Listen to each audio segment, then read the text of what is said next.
Cancelli has us underway. At the 6-yard line to Anthony Thomas. Thomas already got a crease. There he goes, and there he goes. He's gone. 94 yards on the opening play. Touchdown.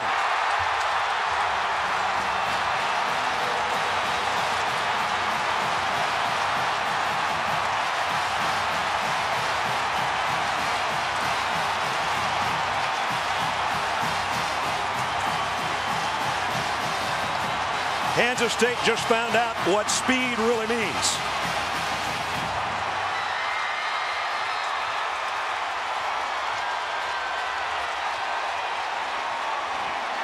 That's a way to shock your opponent in 12 seconds.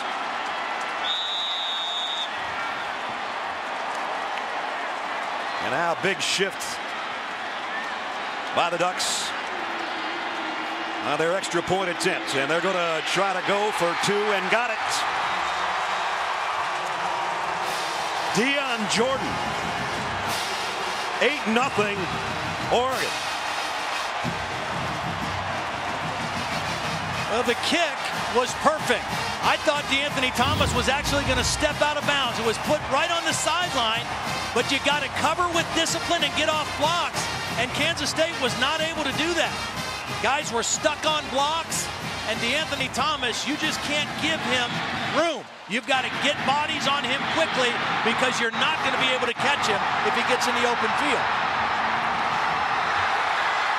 And then why not go for 2 12 seconds into the game? Deion Jordan on a pitch out. 8-0. Just like that. There's your time of possession right there, huh? Jeez. Well, that is the 23rd touchdown that's happened in a minute or less for this team this year. And from the time he caught it to the time he hit the end zone, you said they wanted to make a track meet out of it. I don't think there's too many people in the world that could have caught him. You have to get bodies on him quickly. Rob Beard to kick off. Wouldn't Tyler Lockett love to answer? He's capable. He's got a couple this year.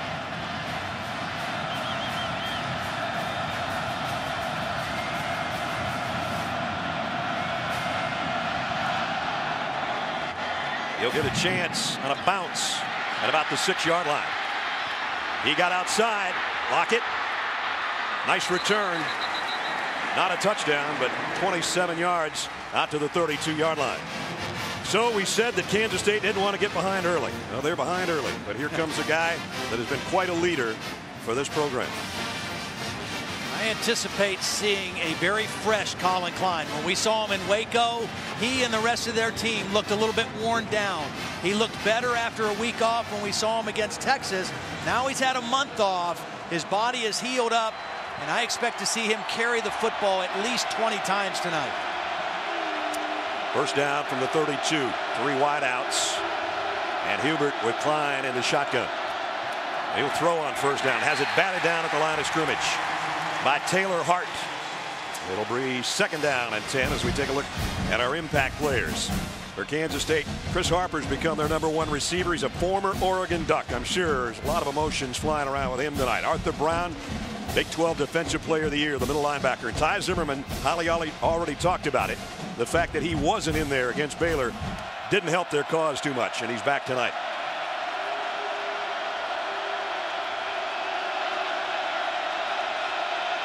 On second down and 10. Here comes a blitz. This time the throw is to Harper, and he's got about 8 of it. It's going to be third down and short. One of the things that Kansas State is really going to have to do a good job of is getting the hands down of these defensive ends. Taylor Hart, who knocked down the first down play, is 6'6". Deion Jordan, number 96, is even taller at 6'7". Those offensive tackles are going to have to hit into those guys, get their arms down to open up lanes for those quick throws. Third down at 2. This is usually Colin Klein time to run the football. You can see Oregon bunching up inside. A double eagle look to try to stop the inside quarterback run. Wildcats 50% on their third down conversions this year. They'll throw, and first down toss to Lockett across midfield. And Kansas State with a big play there. Well, that was going to be a run, probably a quarterback run, and a change at the line of scrimmage. Too many bodies inside. A nice check at the line of scrimmage by Colin Klein, single coverage outside, and you get the first down and move the sticks. Nice throw and catch to the 48. Lockett wasn't very effective in that one loss. He was injured, but he came back against Texas and made an impact in that game. Already has here tonight. A lot of times in this formation with the back directly behind Colin Klein, it is option. They want to make Oregon defend the option and test their discipline. Here it comes. And the pitch to Hubert. Got a nice block and cut it up to the 41-yard line. When I talked to Colin Klein, he said, you know, Oregon hasn't seen some of the stuff we do. They haven't seen teams that run option where you have to really be disciplined with the back, with the quarterback, with the pitch man. And they're going to test this Oregon defense. Oregon likes to shift, move, get a lot of different looks on their defense, but you have to be sound against the option. This is where Kansas State likes to be. Second down and short at the 40-yard line. Trying to answer the 94-yard kickoff return for a touchdown. And they're close, a yard shy. It'll be third down and 1. And last time on 3rd and 2 they threw. Let's see what they do on 3rd and 1.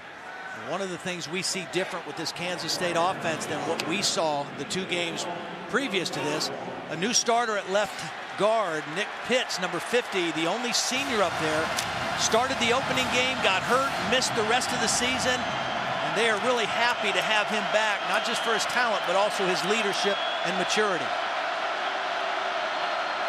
Again, an overloaded shotgun with Klein, Hubert, and Braden Wilson, the fullback. And here's Colin Klein dropping back to throw again on 3rd down. And overshot Travis Tannehill.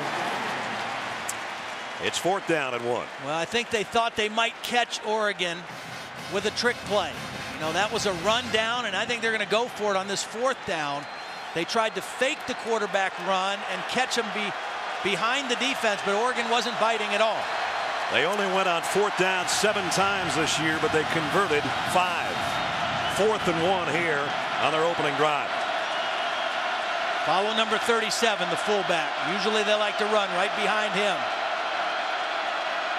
He's an excellent lead blocker. That's where Colin will go. Tries to bounce it outside, and the Ducks equal to the task. They hold and take over on downs.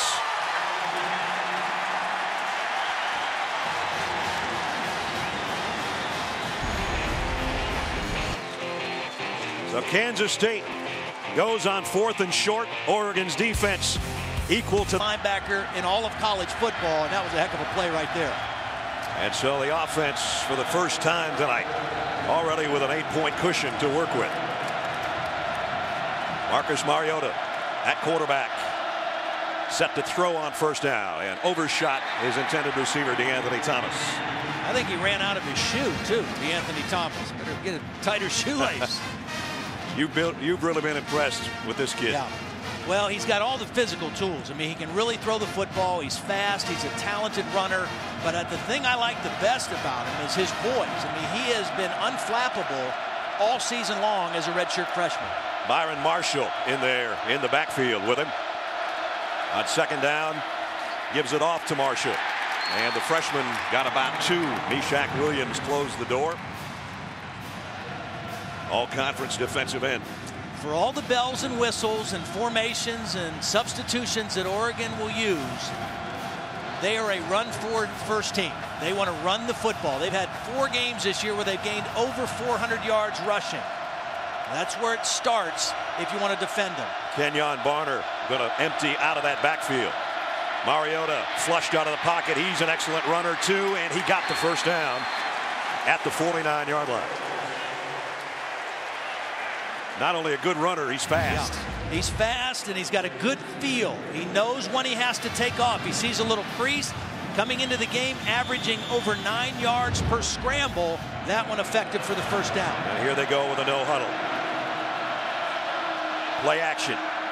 The throw is complete to the 45, to Keenan Lowe.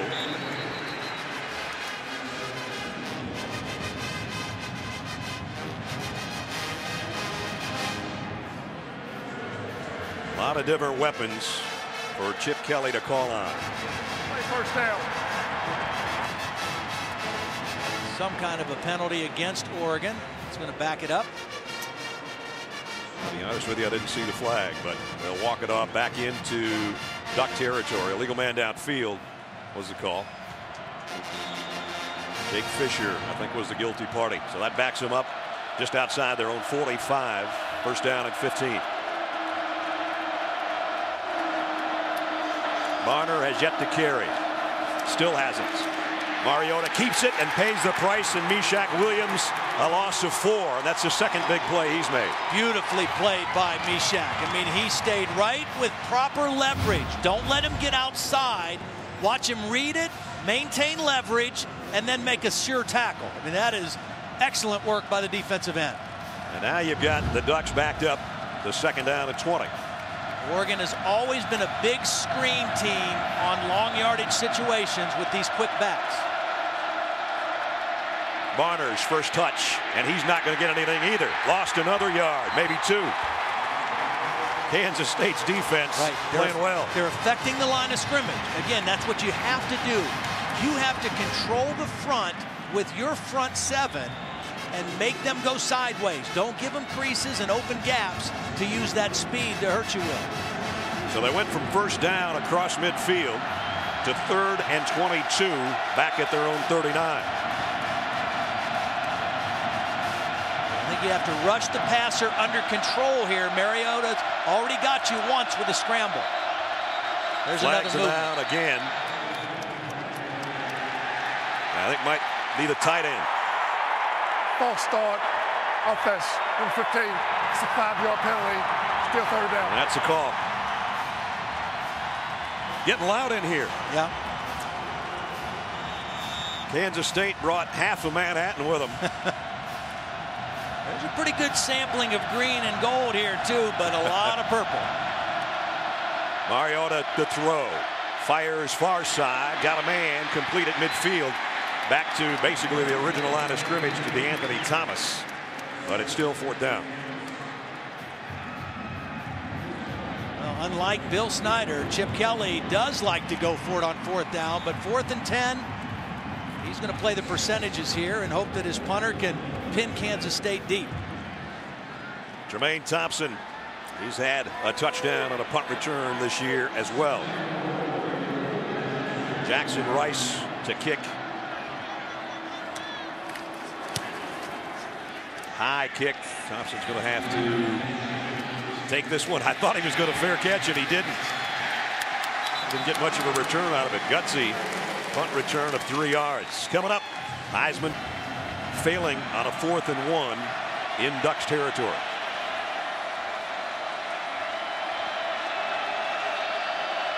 Wilson and Hubert with Klein in the backfield.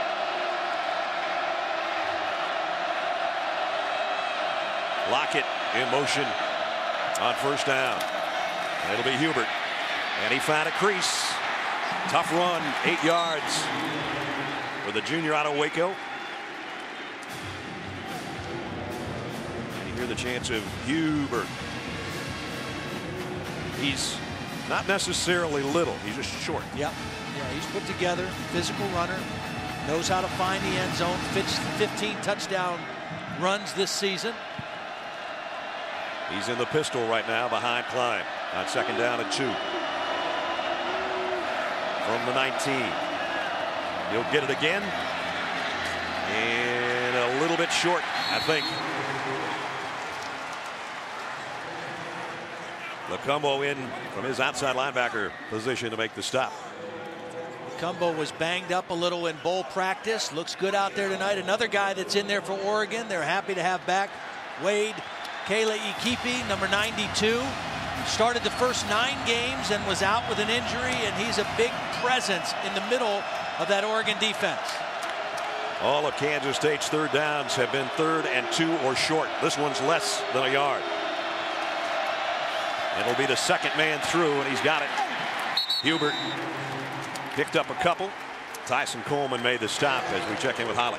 Well, Kansas State offensive coordinator Dana Dimmel told me that he felt they made a mistake against Baylor when they got down early. They abandoned their running game a little bit, threw the ball too much. He said, that was not our plan. We have to be who we are tonight. Even if we get down early, expect us to stay with our identity and run the ball. We're seeing that on this drive. Interesting substitution. The first possession, or first part of this possession, 3 defensive linemen, now 5 defensive linemen in for Oregon to offset this Kansas State run game. Klein under center will give it off. Again, Hubert trying to bounce it outside. Did for maybe a yard, but that's about it. Terrence Mitchell, the cornerback on that side, made the play. It looks the same alignment-wise, like you have 3 linemen and 2 outside linebackers or stand-up ends, but they're bigger bodies. And that's what you do to offset a power run team like Kansas State is. Todd, you mentioned Nick Pitts, the left guard. He's got to leave the game for a play because his helmet came off. So Boston Stuyvesant comes in to take his spot on the offensive front for the Wildcats. 2nd down and 9. 3 wideouts out there for Colin Klein. And he will throw. And throws it a little bit behind Tremaine Thompson. Incomplete.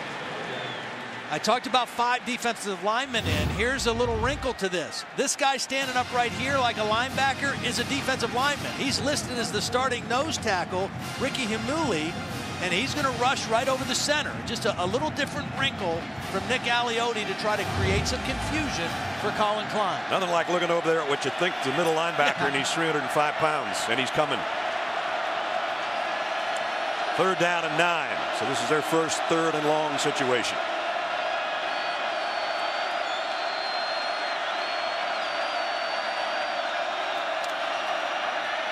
Klein in trouble, and down he goes. Michael Clay with a sack, the first of the night. Clay, the leading tackler on this team. Well, the left tackle got hung up. He got hung up inside and didn't peel back for Michael Clay, and Clay had an untouched path to the quarterback. Wait at the 40, high but short. And he's going to take it in midair. Seen a couple of gutsy punt returns tonight that haven't really netted that much. Chip Kelly had his hands on his head. He did not like that decision, but it worked out okay. Good field position for the Ducks here at the Tostitos Fiesta Bowl on ESPN. Here, the matchup problem is the tight end, Colt Laierla. The throw is well behind the intended receiver. I'm not sure where that one was heading. Mariota on a pass intended for Braylon Addison.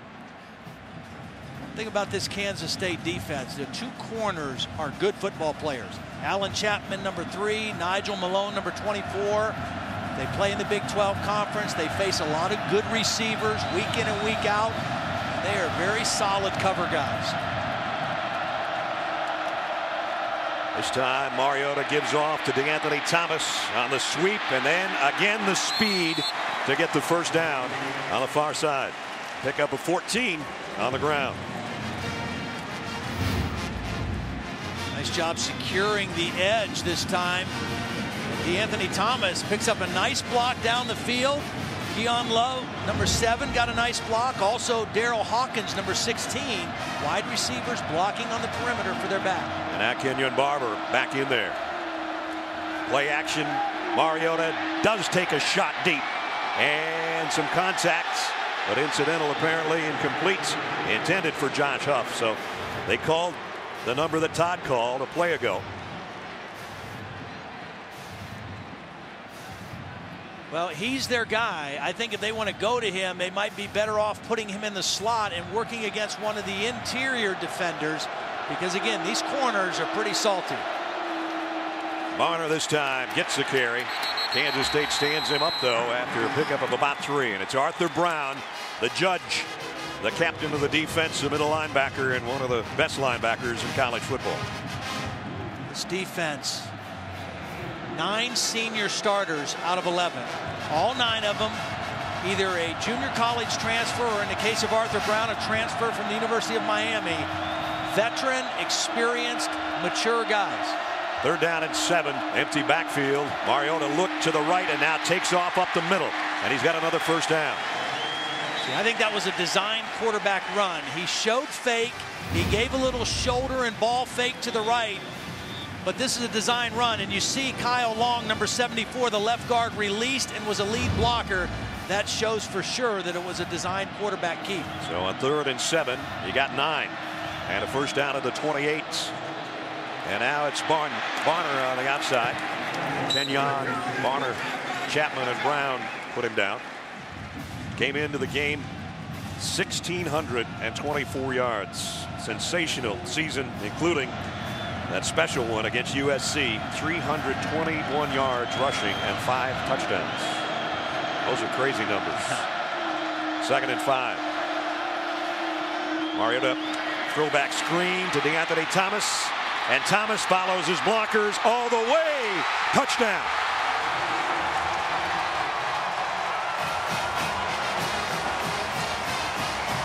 "23 yards, his second score of the night.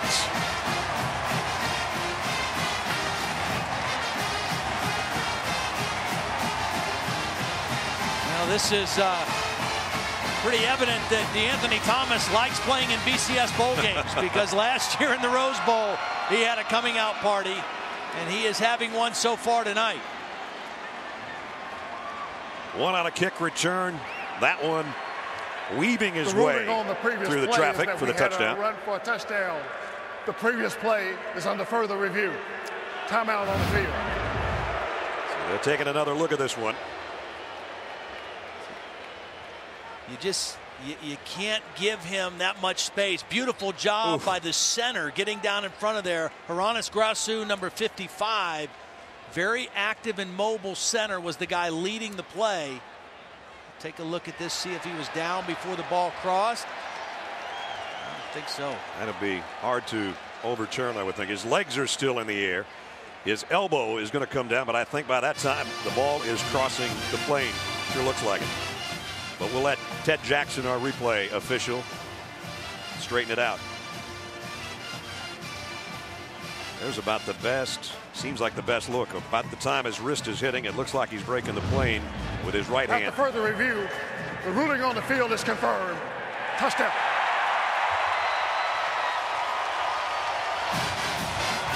DeAnthony Thomas, last year 314 all-purpose yards in the Rose Bowl, 2 long touchdowns of 91 and 64 yards, and he is taking over this game in 2013. Extra point up and good by Maldonado. Kind of a strange score because of the 2-point conversion on the opening score of the ball game. For the second time, number 6 has a big impact and gets 6. Second score for DeAnthony Thomas, so the Ducks out in front 15-0. Tyler Lockett awaits the kickoff. And he'll run up on this one at the 9-yard line. Lockett got it to the outside and across the 40. Nice run back. Well, Brad, I mentioned that DeAnthony Thomas must like playing in BCS games. Last year in the Rose Bowl against Wisconsin, 315 yards of total offense, 2 long touchdown runs. One of them, this one here, 91 yards. Also had one for 64 yards. We've already seen him return a kick, the opening kick for a touchdown in this ball game. He had 125 yards worth of kick returns in the game against Wisconsin last year. So obviously, number 6 likes the big stage. And if you've never seen him play in person, he's faster than he is when you watch him on film or you watch him on TV. And this is the first time these two schools have ever played each other in their history. So Kansas State is getting a first-hand look at the kind of speed that he has. Got a penalty marker down. Well, I think, yeah, delay a game. Number 7 on the offense. Just can't have that happen when you just had a nice kickoff return. Yeah. Well, Kansas State, what they do a lot is they get to the line of scrimmage, they have a play called, and then they try to look to the line, to the sideline, to change the play. Nick Alioti's a veteran defensive coordinator. He's kind of letting them get set up, and then he's switching his people and his movement as well. And that time they got caught trying to be too cute. Kansas State, one of the least penalized teams in the country. They had a few penalty problems against Baylor, too, the night they lost. And they're scrambling around a little bit here on 1st and 15. They did get this play off. Klein scanning the field.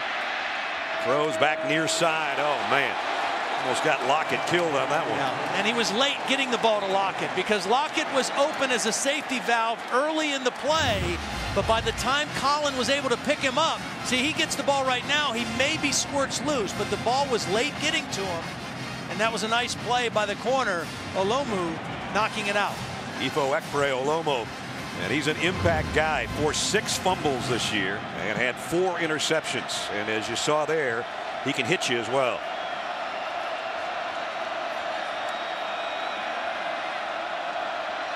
Second and 15. Pressure coming off the corner, and Colin Klein will tuck this one away and get what he can, which is almost back to the original line of scrimmage. Nico Alonso, Todd, made the tackle. It's just interesting how Oregon is choosing to play. Now they're subbing on this 3rd and long, but they're playing a lot with 5 defensive linemen, and then they take their 2 linebackers, Alonso and Michael Clay, and play them very deep to allow them to read and count on those 5 guys to control the offensive line and free up those 2 linebackers to run around and make plays. Kansas State 2 out of 4 on their 3rd down conversions, but they were short 3rd downs. This one's 3rd and long. Klein going to go deep down the sideline, and his wide receiver Harper got tangled up with Mitchell, and we got a flag. Yeah, that's a mistake by Mitchell because that ball was probably going to be overthrown, and he definitely grabbed and held Harper. Pass interference.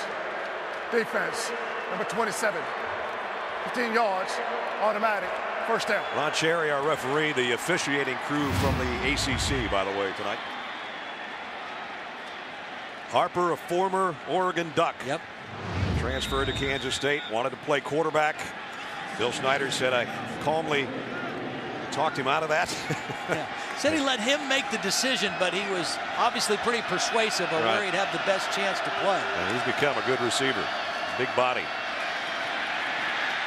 Angelo Pease coming back looking for a block from Colin Klein and got it. And Pease is all the way to the 31 before he's roughed out of bounds. A pickup of 13. It's one of those plays that if the tackle is made on the Kansas State sideline, maybe it's a penalty, but because it was made on the Oregon sideline, there was no play penalty called. I think we have a lineman down also for Kansas State. Here's the hit. Eric Dargan, the safety, number 4, ran him out of bounds and then finished him off well out of bounds. It's Tavon Rooks, the tackle, who's down. Junior college transfer out of Randallstown, Maryland. Well, Cody Whitehair started the game at right tackle because we talked about Nick Pitts, number 50, being back in the lineup at left guard. When Pitts was out, Whitehair was playing the left guard position, and Tavon Rooks became the starting right tackle. So you hope that Rooks is okay, but Kansas State is built right now anyway to carry on with Whitehair at right tackle and Pitts back in the game at left guard. Kansas State is not a long ball kicking field goal team, and so as we see him get tangled up and rolled up on, going off with a little bit of help, the big fella. Getting back to what I was talking about at the 31-yard line, Todd, they're thinking obviously touchdown all the way just to get back in the game, but right now Anthony Cantelli has had some issues with long field goals. It's kind of a game-to-game thing where the coaches talk to him and say, what's your range tonight? Because it's iffy at times. So, and you don't necessarily ordinarily beat Oregon with field goals. You need touchdowns to keep pace with them. They got a 1st down right now, the Wildcats at the 31-yard line.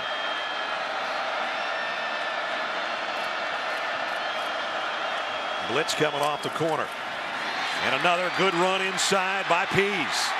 And he's got about 13 more. See, Oregon guessed that this was going to be an outside option, so they loaded up out here. They were going to bring pressure, but Pease is going to cut this in smartly inside, and Oregon kind of ran themselves out of the play. They left a void because they rushed from the outside expecting a perimeter option, and Pease got inside for a nice game. So Kansas State in the red zone for the first time tonight. And they've been pretty successful when they get there on the season. They switch Wilson now, the fullback, to the left side, and they're going to bring that option Todd talked about. The pitch to Pease, puts his head down, got about 3 to the 15. Coming into the game tonight, Colin Klein has run the ball 64 times in the red zone. I mean, he is very effective because he's big, physical, he's a patient runner, and he has good vision. All the things that you want a running back to have, he has that, and because of his big body, he's usually falling forward for extra yards, and that's why he's effective running it in the red zone. Because of taking a sack, 3 rushes, minus 5 yards for him on the ground tonight. Here it's 2nd down and 7. They'll keep bringing Mr. Pease. This time he weaves his way for about 3 more. DeForest Buckner made the tackle. And now here's the biggest 3rd down of the first quarter upcoming. A first quarter that has less than a minute remaining. Really the options for Colin Klein throwing the ball here. You've got the big-bodied receiver in Harper and your quick slot receiver in Lockett. Lockett is up to the top, to the right of the formation. Harper down below on the left. And in that pistol set, Klein comes up, lets his lineman know, and now his tailback know as well. What's coming? 3rd and 3. He will do it himself or try, and he's got the first down. 1st and goal, Kansas State. First successful run of the night for the big guy. And see, that's why he's so effective. He's patient. He waited for his lead blocker to be Angelo Pease to get in front of him. He didn't rush it. He had good vision where a crease was, and that big body fell forward for the first down. May not see another play in quarter number 1. But right now it's an 8-play drive that's got the Big 12 champions knocking on the door to open the second quarter. First quarter belongs to Oregon. Countering again with 5 defensive linemen against this offense. Klein has scored 77 of their 104 offensive touchdowns the last 2 years. It was his wife Shaylin looking on. 1st and goal. Looked like maybe Oregon jumped into the neutral zone. Yeah, I think so. Ricky Haimuli, I think, got a head start, and that'll take it half the distance to the goal if indeed that's the call. Offside. Defense number 90. Half the distance to the goal. Still 1st down.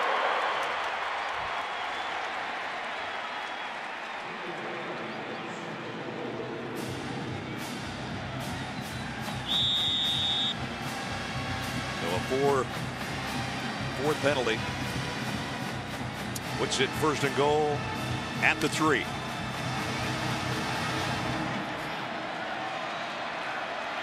Pease is in the backfield with Klein, but this is usually Colin time down near the goal line.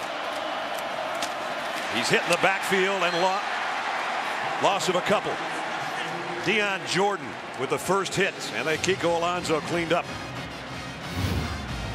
Well, his penetration, and again, it was Alonso's penetration. Watch number 47 bust through there and disrupt the timing. Jordan came from the outside, Alonso came from the inside, and they blew up the play.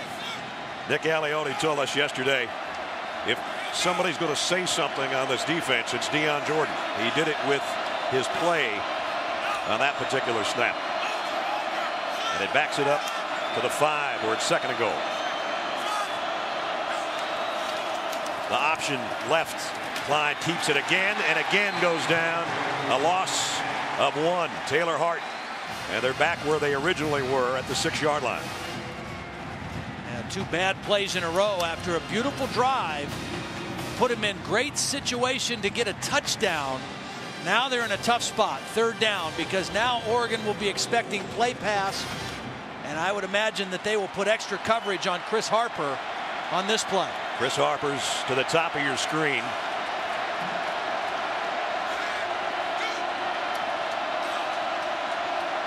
Third down and goal, Kansas State at the Duck 6. Klein looking right, running now, heading to the corner and the pylon. Touchdown.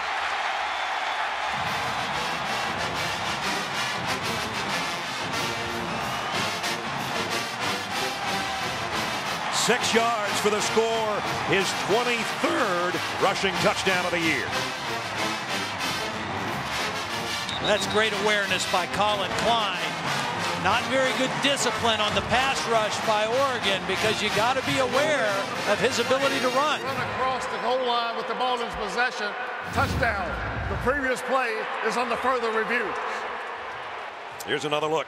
They rush up the field, they get caught inside, and Colin Klein very smartly sees green grass to the left. Yeah, he got the ball inside the pylon, no question. Beautiful run, and the toughness and strength at the end of the play to get the touchdown. Got his whole body inside. That nice body lean and that 230 pounds. Now, how about him running on third down? He got the conversion to end the first quarter. Yep. And then he comes down here on a critical third down and gets the touchdown.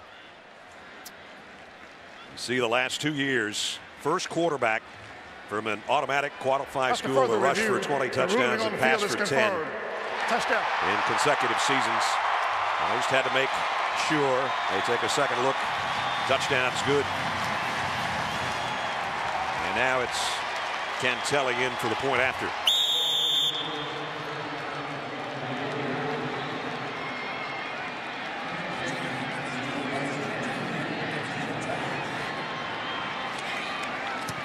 So Kansas State right back in the football game early in the second quarter. Capping off a 58-yard drive in 10 plays. The Heisman finalist Colin Klein, 6 yards for the score. And his wife Shaylin in the stands saying coverage starts Monday, 8 Eastern on ESPN. And you can also watch ESPN. Short kick to the 16 to Keon Lowe. And he's cut down at the 25. Well, they pooch kicked away from DeAnthony Thomas. Pretty smart decision. Arthur Brown coming into the game for Kansas State, their leading tackler, and Oregon's done a pretty good job of moving him away from the action. Mariota moves him with his eyes in formation and then is going to run away from Arthur Brown for a nice pickup and a first down. And then on another play, they move him by formation. Kenyon Barner leaves the backfield. Arthur Brown's affected, and they throw the touchdown to DeAnthony Thomas. And now Kansas State stops Kenyon Barner after only a yard. Meshach Williams has had a good game here in the first half. These defensive ends on both teams can play. And for the most part, Kansas State has been up for the challenge of defending the Oregon run game. It's just a couple big plays by DeAnthony Thomas that have been the difference in the ballgame. Mariota comes up, grabs his tight end. Lyerland moves him to the other side on second down and 9. Barner trying to pop it outside. They're not going to let him, and it's Meshach Williams again. Well, again, it starts inside with the defensive tackles affecting the line of scrimmage, and they push it back. And when you force quick backs to turn towards the sideline and continue to try to bounce outside, then other guys get there to make the tackles. And the defensive tackles and the defensive ends for Kansas State have played a heck of a ball game so far. DeAnthony Thomas is in a slot to the left. You always have to worry about him, especially the game he's had so far tonight. 3rd and 9. Long ball sideline, and Barner just didn't see it. Yeah, I think he lost sight of the ball. You called it, and he was open, and it would have possibly been a touchdown. Watch his reaction or lack thereof. It went right where his hands could have been almost. Goodness. Wow. He looked up and never found the ball. And he had Jarrell Childs beat, no question. Again, the roof is closed tonight. Maybe if he could have seen the stars, he would have seen the ball. Jackson Rice to kick. At any rate, big stop for Kansas State. Nice punt. Jermaine Thompson takes it and immediately gets wrapped up by Ekreolu at his own 33-yard line. Last time they had the ball, they had it for 10 plays, 5.5 minutes. Here it's play action. And it's going to be Colin Klein throwing over John Hubert's head as we check in with Holly.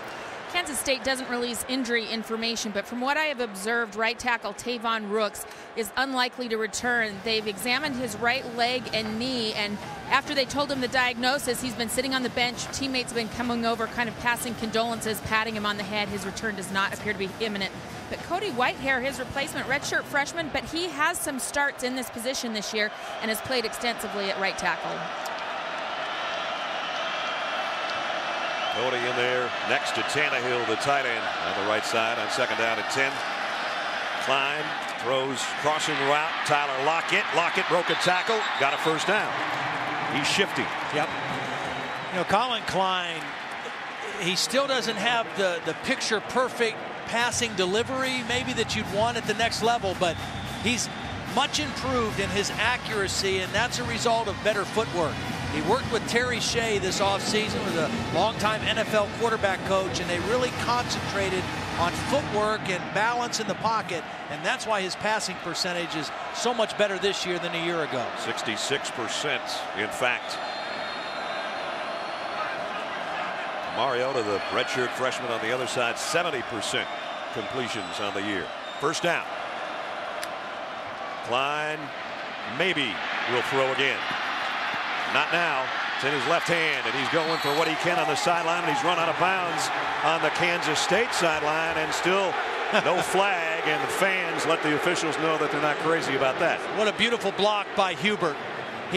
Colin Klein, when he made the decision to go, Hubert picks up the block, and I think for the second time, it's not the initial contact, it's taking him down at the end of the play. And I think you saw Coach Snyder pointing to the head linesman, hey, he was 4 yards out of bounds when they took him to the ground. Well, he knows his quarterback takes enough legal hits during the course of the game. He doesn't need to take an extra one on the sideline. Second down at 4. Play action. He throws one out, and a one-handed catch by Tannehill, the tight end, good for the first down. And don't you feel the Kansas State offense settling into the game a little bit better? Yep. They're getting a little bit more confidence, a little bit more productivity. Again, they score almost as efficiently this season as Oregon. It just takes them a little bit longer to do it. And so consequently, they don't score as many points per game, but from an efficiency standpoint, percentage of touchdowns of offensive drives, almost identical. They've got another first down at the 42. In a pistol, John Hubert behind Colin Klein. And now again they shift and bring Wilson, the fullback, into play in the backfield. Again, this is Himuli, who's a nose tackle lined up as a linebacker. And Wildcats going to take a timeout. They were running out of time again. A little over 10 to play first half. 15 minutes remaining in the first half. 5 defensive linemen. You got the extra guy standing up like a linebacker. Quick throw out to Harper. And his power gets him 4 or 5 yards after the catch. Terrence Mitchell held out on that corner to make the stop. Good job recognizing the defense, taking what the defense gives you. They're going to give you a little single coverage. That 5-yard completion is better than banging your head on a running play trying to go inside against 5 defensive linemen. The second down at 5.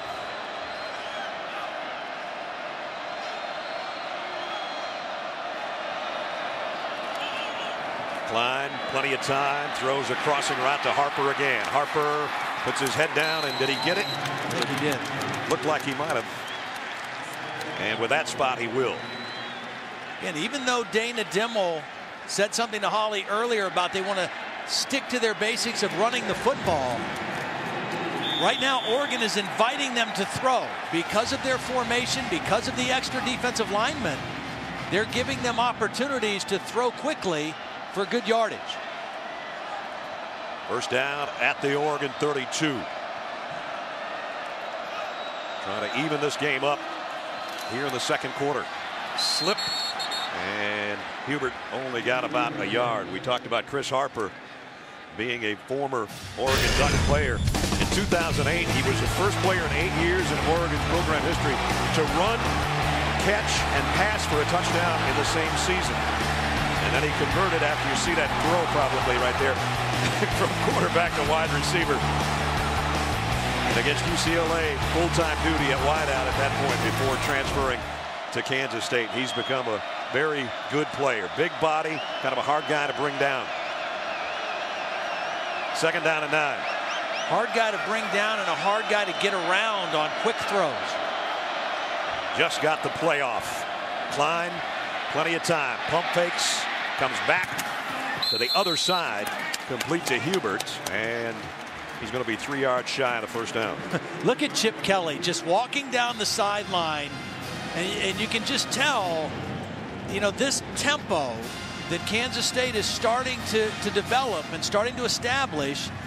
This is not what he likes. He likes to have the ball and be able to go fast.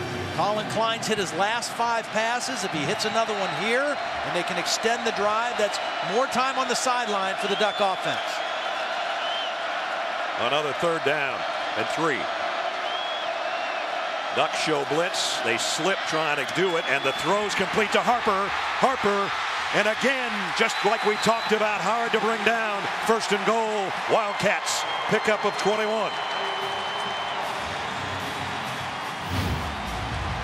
The quick throw against the blitz. The big body just shield the defender. Perfect timing by Colin Klein, and another 1st down. Good call, good execution, good job picking up the blitz by a Kansas State offensive line. And those 2 guys can't do any damage sitting on the sideline without their helmets. 1st and goal. Nemechek, the extra tight end in there, is an extra blocker. Here comes Hubert. Just a yard though. Emuli in on the stop. 2nd down and goal. Again, very methodical for Kansas State. I don't think they mind if it comes on 2nd down or 3rd down, because they want to eat as much clock as they can as well here in the 2nd quarter. Ledge, their touchdown drive was 10 plays. This is an 11th play coming up right here. Now they go to 3 wideouts. 2nd and goal at the 3. And Colin Klein will try to do it himself. Barely got a yard. Whoop. Look out. Almost a forearm thrown by Alonzo at the end of that play.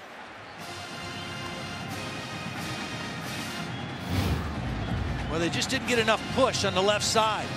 And again, that was Nick Pitts, who was in there, number 50, who got driven back and kind of disrupted the flow and the timing of the play. And that could have been a helmet to helmet, not just a forearm. Yeah, well, here comes the forearm. I didn't see the helmet to helmet the first time. That's 2 hits that both could have been called on Kiko Alonso. Remington is the player that was down and coming off.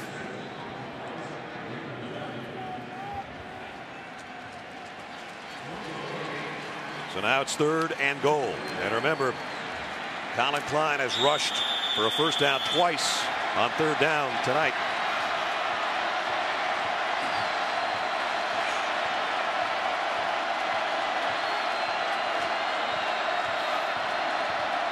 Now Harper looks like single coverage up top.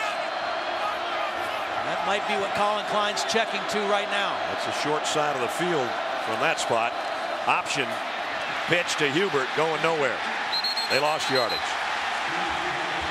Tony Washington got 1st penetration, and then Michael Clay on the stop, a loss of 4. Again, when you defend the option, you have to have discipline. Somebody has to account for the quarterback. In that case, that was Washington, and then somebody has to account for the pitch man, and that was Michael Clay. Perfectly defended to the short side of the field by Oregon. There was a little bit of thoughts about going for it before the field goal unit came out. Cantelli 18 out of 21 on the year. This should be a chip shot from the left hash. A 25-yard field goal attempt. Cantelli tucks it inside the left upright with 5:21 remaining in the half. 1 possession game now. The lead down to 15-10. Cantelli, short kick, taken at the 9 by Keenan Lowe. And Lowe got outside as well. Out across the 40. Another big kick return for the Ducks. Well, so far tonight, Kansas State's defense has done what you have to do against Oregon's run offense. That's disrupt the line of scrimmage, change the line of scrimmage, and tackle the ball carriers before they get a chance to get upfield with their speed. And they've done that. So far, Oregon has only run 16 plays in the first half. This is a team coming in averaging over 80 a game. But I did say so far. There's still 5 minutes left. You got that first half. You got that shot from the DirecTV Ultimate Picture Cam on that last play. And Todd's talking about total plays, and we talk about time of possessions. Meshach Williams, another stop there. Right now, Kansas State, 138 total yards. There's a 35-16 in plays. 18 minutes to 6:47 in time of possession. So right now, time of possession does mean something to Kansas State anyway. Mariota running out of time and has to flip this one to the sideline. I don't think anybody watching this game tonight anticipated the Kansas State defense doing this to Chip Kelly and the Oregon offense. And it starts up front, controlling the line of scrimmage, stopping the run, and that disrupts everything that Oregon likes to do. Mariota is 2 out of 7 throwing the football, and he might be ready to throw here again on 3rd and 7.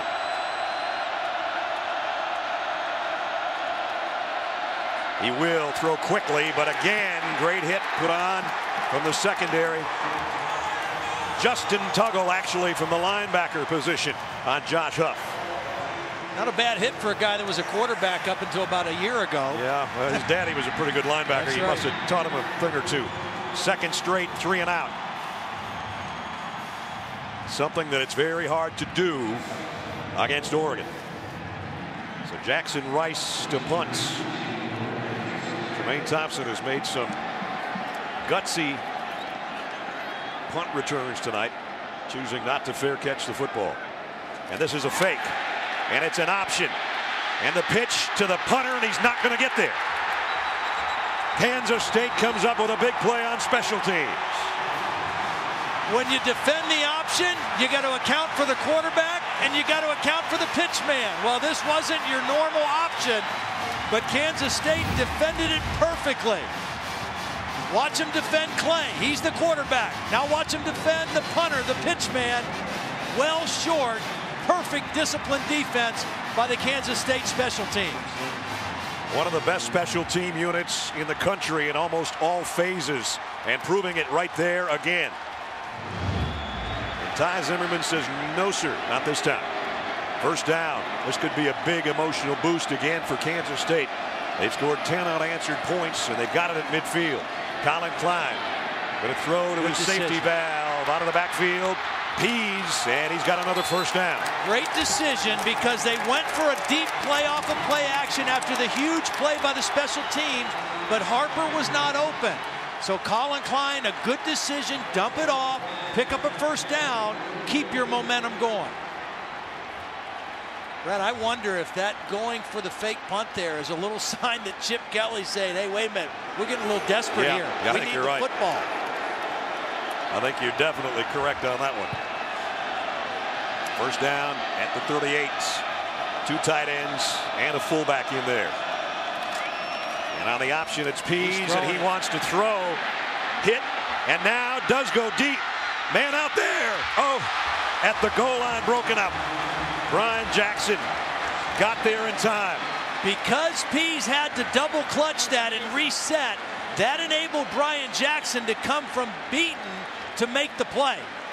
If Pease is able to throw this on time initially, this is probably a touchdown, because Harper ran by his man, but Jackson came from the inside and knocked the ball away. I got to say, though, Pease, he spun that baby pretty well, didn't he? He sure did.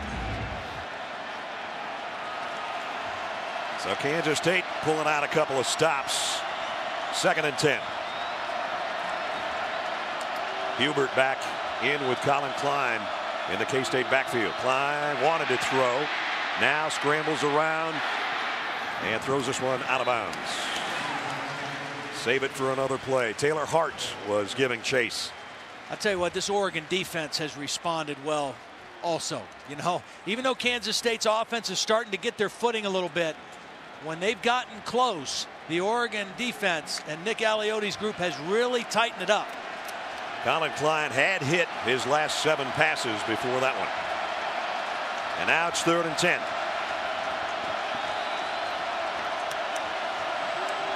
They've done well on 3rd down so far in this half.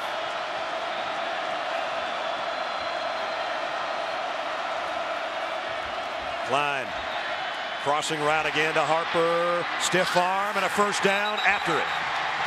See, that's the strength of Harper. You know, a smaller receiver might get tackled there short of the 1st down, but because of the size and strength of Harper, he's able to stiff arm Terrence Mitchell and pick up the 1st down. 234-pounder, and watch this stiff arm coming up, and says nope, not on this play. And a 1st down at the 27. He got 11 on 3rd and 10.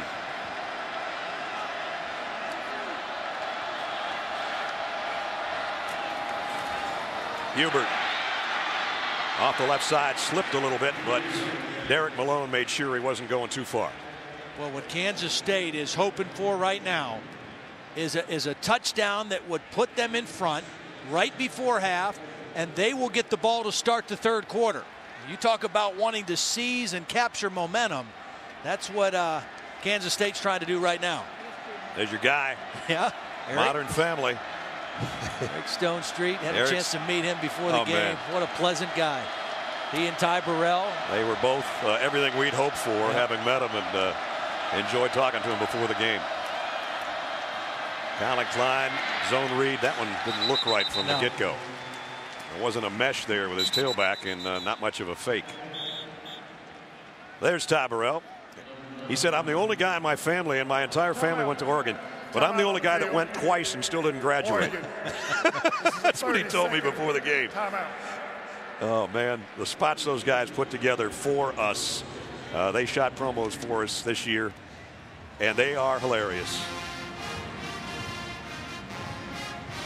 Here we are. Turned out just the way we wanted. K-State and Oregon playing for the national championship. No, you're not. Shut up. You know what? There's no shame for us. We lost to teams quarterbacked by RG3 and Andrew Luck. Last year. Shut up! Shut up!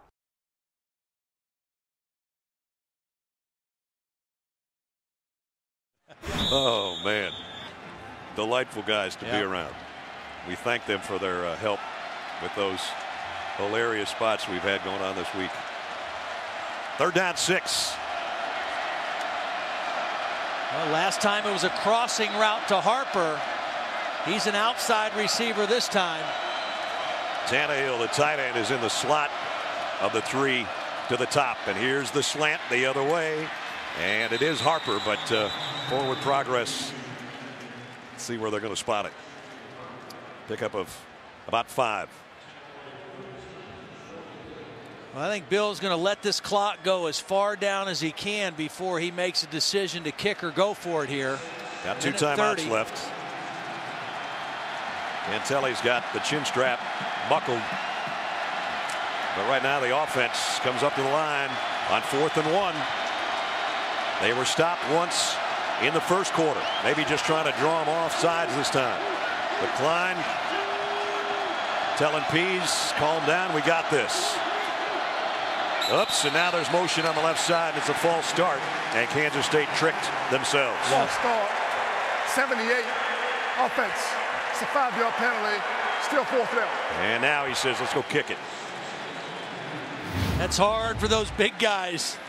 Be in that stance and listen to that hard count. But clearly, Colin Klein was just trying to draw the penalty, and then they were going to call timeout right before the clock went out.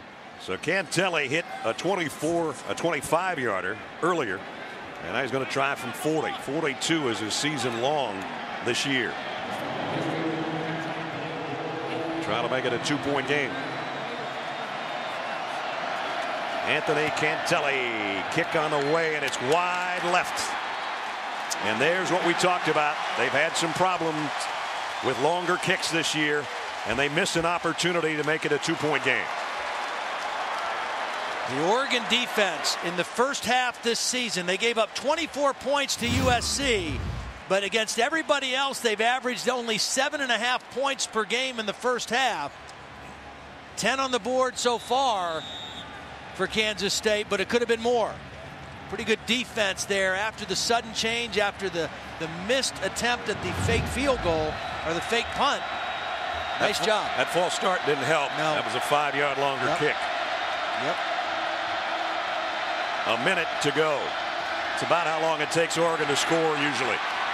Here's the tight end, and he's got it out across the 45-yard line before a swarm of purple hits him. A little surprised they haven't tried to go to him more. He's a real mismatch. A big physical tight end, 6'5", 250, and can really run. First down for Oregon since there was 3:46 remaining in the first quarter. That's how long Kansas State's kept it out of their hands. But here's Barner now, down to the 41. The last time they had the ball, they had 5 minutes and they went 3 and out. Now they have 50 seconds and they got something going. First down at the 41-yard line. Pump fake. Mariota going the other way now, still scanning the field, and he'll just dump it to the Kansas State sideline. 31 seconds remaining in the half. Oregon 2 timeouts remaining. You know, Holly, in her report before the game, talked about the return of Ty Zimmerman, who we did not see in the game against Baylor or Texas. And you can tell what a difference he makes. His presence, his leadership, his ability to get everybody lined up in this defense, along with Arthur Brown at the middle linebacker position. And of course, he made the play on the fake punt as well with a tackle. Down the middle, and again, Lyle, the tight end, 17 more yards. Oregon still has 2 timeouts. Clock stops while they move the chains. They get the snap in a hurry. Mariota scanning the field. Going to go back to the sideline. Got Barner on the run, and he'll score. Touchdown, Oregon. Just like that.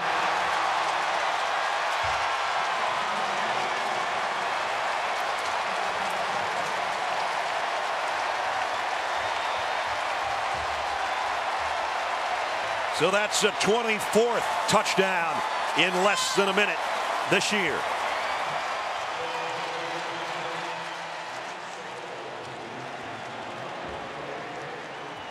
Talk about regaining momentum before halftime.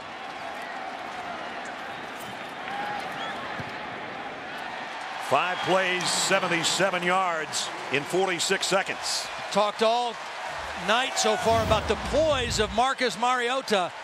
He's had to leave the pocket 2 or 3 times and just throw the ball away because of coverage. This time he leaves, but he finds Barner out open, and he's able to get it in the football, and a touchdown, a dagger-type touchdown right before the half. Todd, that's a 10-point swing in 46 seconds. Missed field goal, touchdown. Major difference for the Duck and the push-ups he has to do. And now the Oregon faithful really making some noise. They hadn't had much to cheer about since the Anthony Thomas 2 quick touchdowns in the first quarter. And now Kenyon Barner's got his offense's attention on that sideline. And you got to think that Maldonado will try to line drive this and keep it away from Tyler Lockett. Well, how about Mariota on that drive also? Well, I think he completed more on that drive than he had in the whole first half before that, or just about. He got his tight end Laerla involved, and then the payoff play with Kenyon Barner.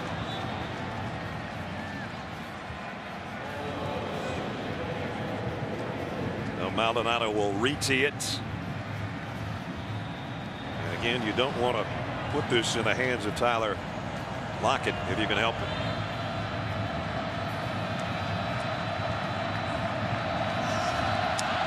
There's the line drive taken by one of the up men, but Tannehill pitches it back to Thompson, and Tremaine Thompson, pretty good looking play.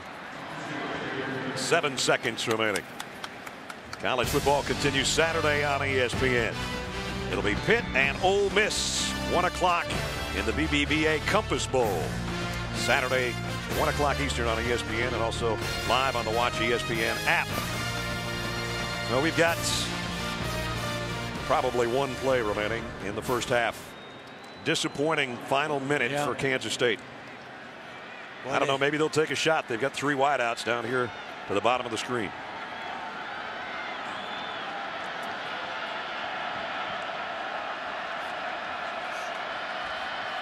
Colin Klein rolls that way. He's going to throw it as far as he can here in a second. There it goes. And on the other end, it is intercepted at the 11-yard line by Eric Dargan. So Kansas State took a shot to start the third quarter and have a chance to fight right back into it. Rob Beard to kick. Tyler Lockett and Tremaine Thompson, both dangerous return men, wait on the other end. And running up on it at the 9 is Lockett. Tyler Lockett got to the outside. Nice little shake at the 35 and out of bounds at the 36 as we check in with Holly Rowe. Well, I asked Kansas State coach Bill Snyder what went wrong when Oregon went to that fast tempo to end the half. And he said, well, for one thing, we gave up the exact same play twice, a little tight end delay right down the middle. We let him run free. And then when they started to scramble, we got out of coverage. He said, we've got to be more disciplined even when they pick up the tempo. And then I asked him about those 5 defensive linemen in the box, how that's affecting their run game. He said it's not something we weren't expecting. They've done it before. We've got to do a better job staying on blocks and not dance in the backfield. Thanks, Holly. You see what Kansas State has done to open drives of the third quarter, and they come up ready to throw. Klein near side, wide open is Tremaine Thompson, and out of bounds with a first down. This is one of the best second half teams in the country, Kansas State. So if you're a Wildcat fan, you can hang your hat on that. Yeah, that is when they have been at their best. They rank second behind Louisiana Tech this season, averaging 23.4 points per game in the second half. So that's kind of when they've been at their best. Of course, Oregon has been at their best in the first half, but they haven't had to play their starters in as many fourth quarters as Kansas State has. And a lot of those games were blowouts by halftime. But good field position here after that first down toss at the 48-yard line. Empty backfield for Colin Klein. This should have been a pass. I don't know why you have to call timeout there. I mean, that for Kansas State. Timeout on the field. K-State. This is a 30-second timeout. This is the first charge timeout of the second half. K-State went with an empty backfield. Oregon loaded up to stop the run. The numbers say you got to throw the football. You got single coverage all across the field. They should have been able to check to a throw there without having to use a timeout. Reminder for you, Saturday, champion will be crowned as North Dakota State and Sam Houston State decide who's the best team in the nation in Division I football championship, presented by Enterprise Rent-A-Car. Saturday, 1 o'clock on ESPN2 and also live on Watch ESPN.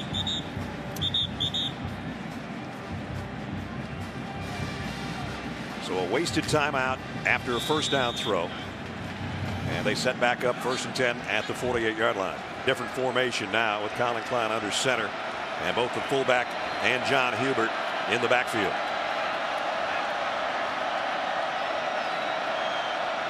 Lockett in motion to the right side. Just a little toss to Hubert, and he's losing about 3 on this deal. Well, this is Colin Klein's fault, because typically on this play, when they pitch, he's going to peel back and be responsible for the end man on the line. Colin Klein wasn't quick enough getting his head around, and he didn't cut off the backside pursuit. That was Lacumbo who made the play from behind. So back-to-back, you would have to say, mistakes by the senior quarterback. First some indecision and then a missed assignment, and let's see if he can make up for it now. Second down at 13.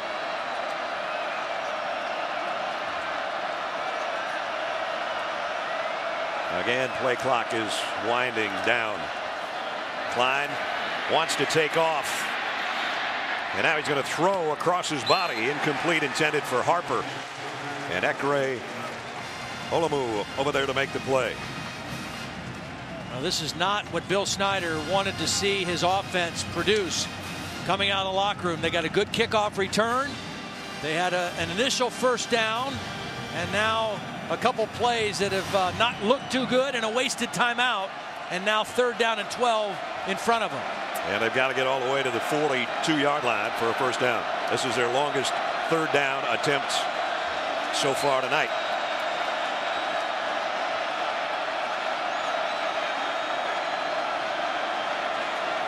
And again, the cat and mouse game being played, and they almost ran out of time on that one too.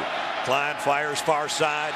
Kind of a dangerous throw because Ekprayola was closing quickly on Tremaine Thompson over on that far sideline. It's just not a good possession. You know, that one you called it. Play clock almost ran out on them. They tried to snap the ball quick to beat the clock, and just an ineffective 3rd down play. So a waste of their first possession of the 3rd quarter, and Ryan Dorr will have to punt.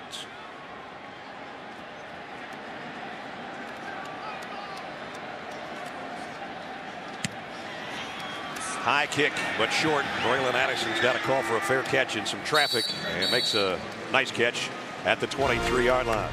Ducks in front. Kansas State is the leader in the nation in turnover margin at +21. And a -1 tonight on that interception on the final play of the first half thrown by Klein. Loss of a yard. John Sua made the tackle. Sua and Latui, the 2 inside defensive linemen, have played well tonight. They've done what you need those inside guys to do: create penetration and stop the inside zone run of Oregon. Kenyon Barner hasn't done much as a runner tonight, but as a receiver he has. Mariota goes downfield. Wow, what a shot. Jared Milo says hello. And a good clean hit. He didn't lead with his head. He came in with the shoulder, separated receiver from football. And that's just good hard-nosed football. Whoa, and Darrell Hawkins felt the impact on that one. And it brings up 3rd down and long. I would say if you're Kansas State, you better be aware of Lyerla, the tight end. Hurt you right before the end of the first half.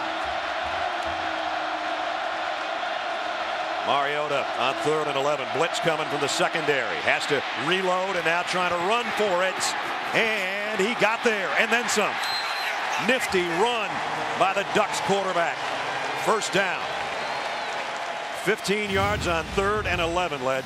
Got up hobbling a little bit at the end of this play, but boy, what a great decision to break a couple tackles here and stay in bounds instead of running out of bounds, getting that extra yardage for the first down. Now they go to Kenyon Barner, and he weaves inside to the 39. Again, a guy that had a tremendous regular season, over 1,600 yards, 21 rushing touchdowns. Tonight's been held in check by that front wall of Kansas State. Here's the throw out to the mismatch problem. Lyerla again, first down. Picked up 12 more. This guy had 8 touchdown catches on the year from that tight end spot. So they're not all about just flash and dash with guys in the slot. And now Barner runs the other way, and he's into the secondary. To the 30-yard line. He just popped out the other side. See, Chip said he needed to call a faster game. They're at a much faster tempo to start the 3rd quarter, and that play, Kansas State did not get lined up in their run defense. The quick snap caught them off guard, and they got a big run from Barner. 19 yards for Kenyon Barner. Now they fake it to him, and they throw complete. Josh Huff. And Huff's got it to the 15-yard line. This is what Baylor did to Kansas State in Waco, the game we did. They played at a very fast tempo. Oregon, play for play, is even a little bit faster than Baylor. Mariota to the end zone. Overshot a wide open Josh Huff. Boy, he knew it too. Yep. You know, I think he felt like, you know what, I'm holding this ball too long. I better get rid of it. And right as he released, he said, oh, man, he was open. And he still had some time left. So that at least gives Kansas State a chance to catch its defensive breath for a moment. Well, who can establish tempo? For 29 minutes, Kansas State did. The last minute of the first half, Oregon did. And right now, they're controlling the tempo. 2nd down and 10. Mariota's in trouble. And he got away and throws on the run, but it's too high for DeAnthony Thomas. Mariota again showing his athleticism in the backfield.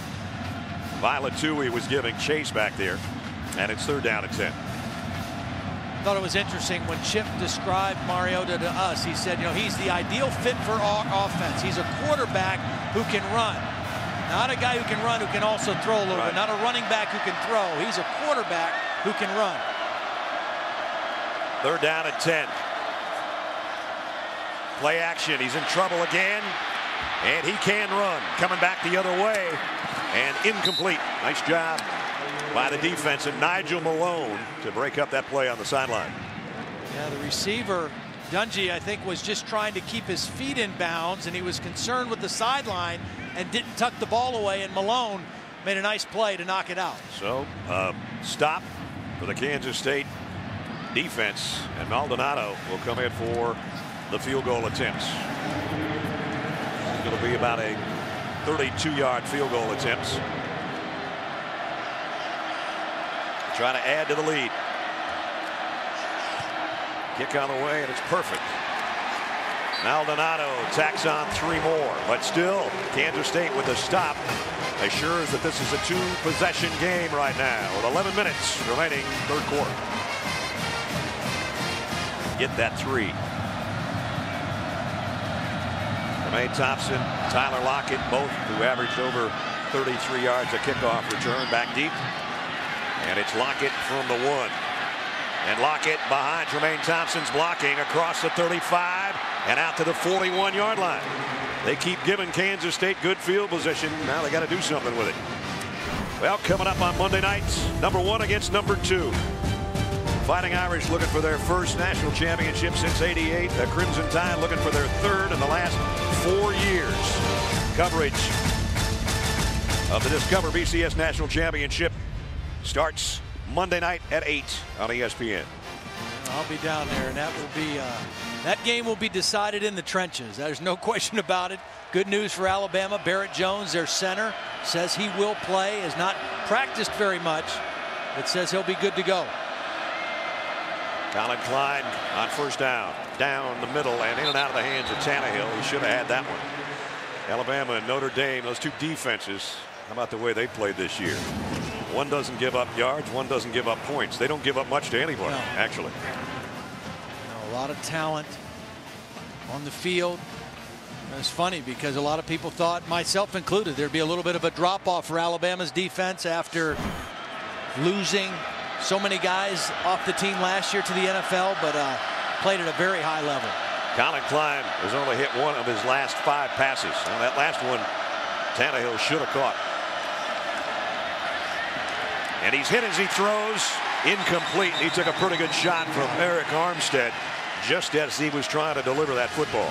Well, Oregon is baiting and inviting Kansas State into the game that they want, and that is forcing Colin Klein to throw more than they can run the football. And that time, the guard, Pitts, just got shoved right back into the face of Colin Klein. This is not their comfort zone. Nope. To drop back and throw on 3 downs in a possession. But the formations and the personnel of Oregon are forcing them to do it. That's what they had to do against Baylor in their only loss of this season. Klein hit as he throws again. That one almost made it to Harper, the receiver. And this time, Tony Washington made Colin Klein hit the deck. See, this is a fast Oregon defense. They're not necessarily big up front, but they're fast and they can rush the passer. And on 3rd and 10, they're not worried about run. And they're not worried about quarterback scramble. All they're worried about is hitting the quarterback. And that time, Washington did it. And much like Kansas State, they were plus 19 in turnover margin coming in. They have 1 interception tonight and then 2 big hits on the quarterback on that series. And flag on the fair catch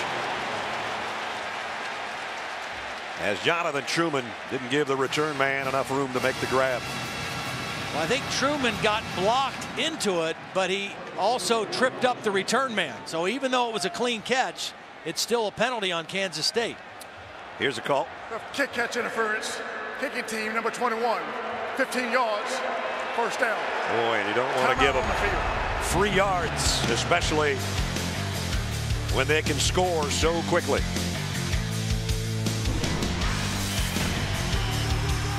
Unbelievable. Here's Mariota on the run. Great wheels and great speed, and all the way down to the 29-yard line. A 32-yard romp by the Oregon quarterback, and here they are as fast as they can get everybody to the line, ready to run another play. Nice read, little zone read by Mariota. Now they whistle that play dead. Might have had a false start.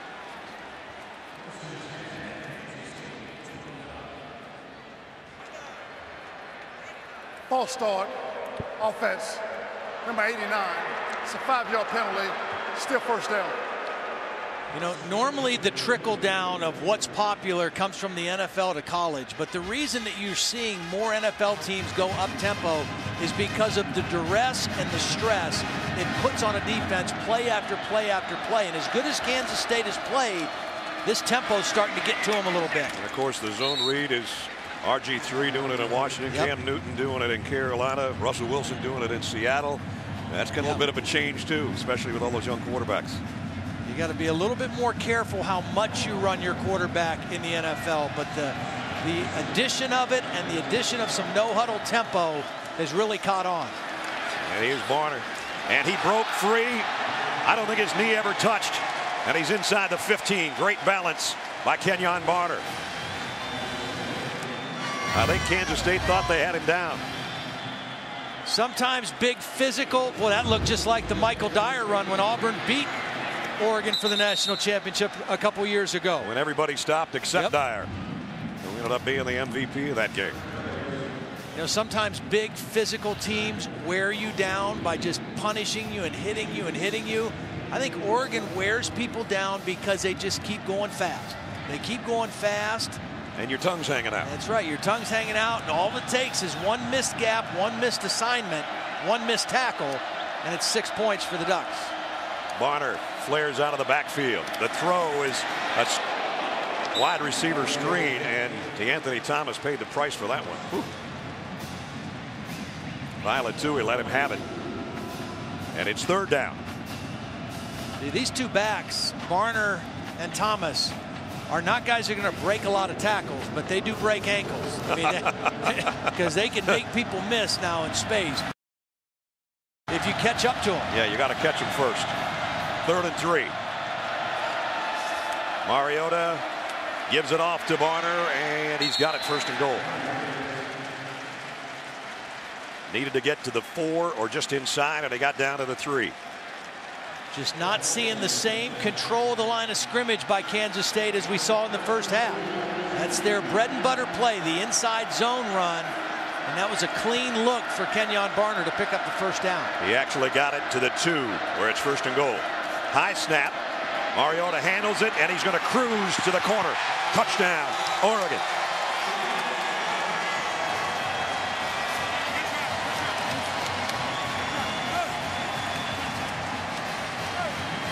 Mariota with his 5th rushing touchdown of the year. And now, unless Kansas State's got an answer pretty soon, this one could get out of hand. Again, another touchdown drive that took only 2:26.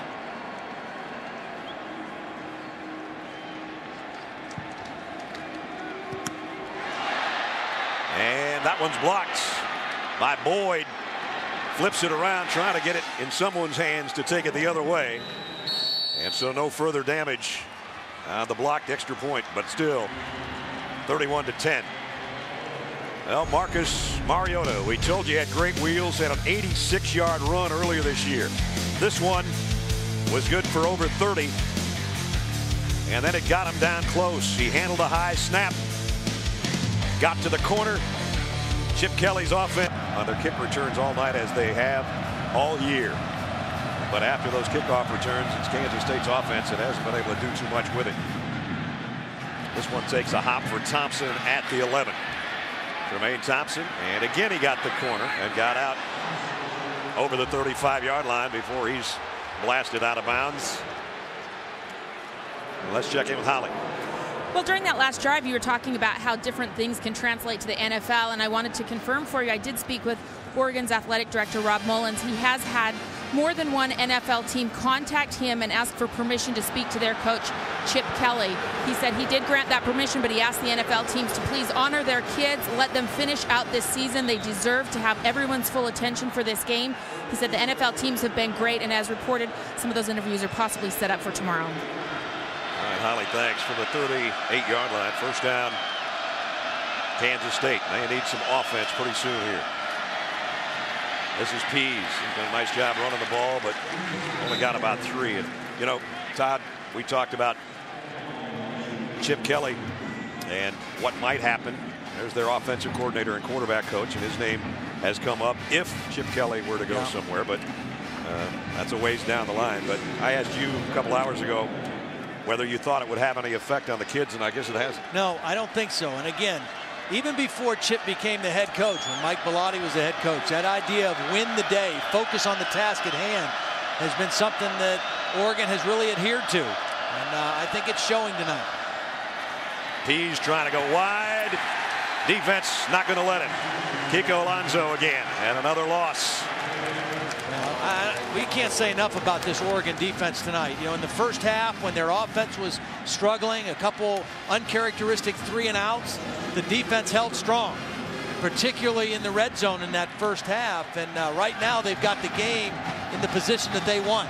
Kansas State only 11 yards so far in the second half. And here they are at 3rd and long again. And now they're down to 50% on those 3rd down conversions because some of the earlier ones were short yardage. Colin Klein throws short, Lockett in and out of his hands, and it was Alonso again, the middle linebacker. The captain of the defense. These two inside linebackers, Alonso and Clay, are very active. Alonso a little bigger, fast, physical, has a nose for the football, as you see right there. Gets that helmet right on the football and pops it out of Lockett's arms. Sador has to kick again with 6.5 to go in the 3rd quarter. Way up in the air. Addison, fair catch, misjudged it a little bit, and then made a nice diving catch. College football coming up on ESPN on Sunday nights, 9 o'clock Eastern. Golden Flashes and the Red Wolves in the GoDaddy.com Bowl.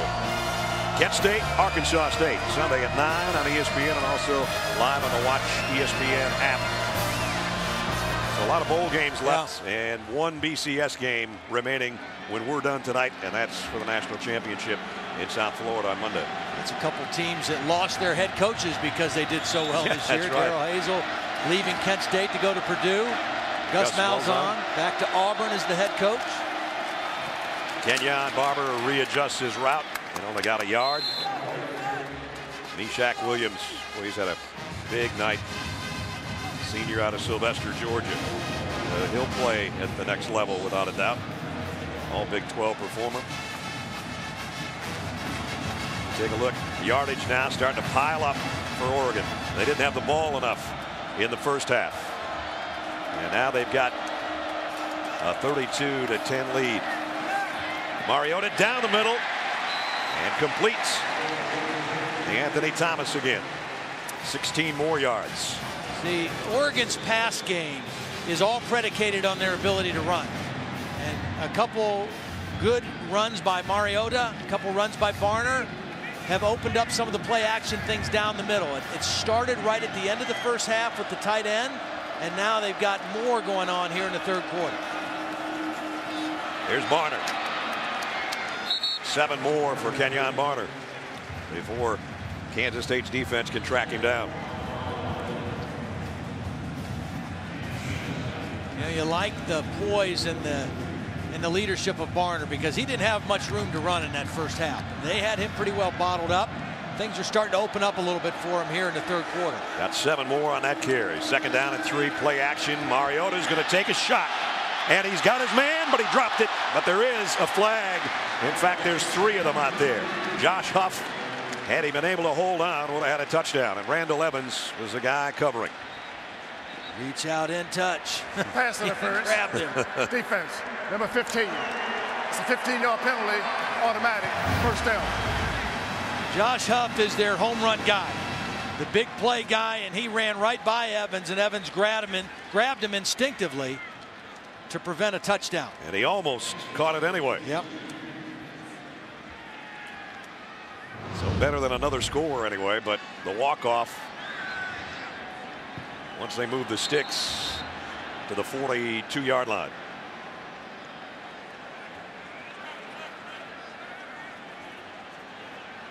Just under 5 minutes remaining in the third quarter.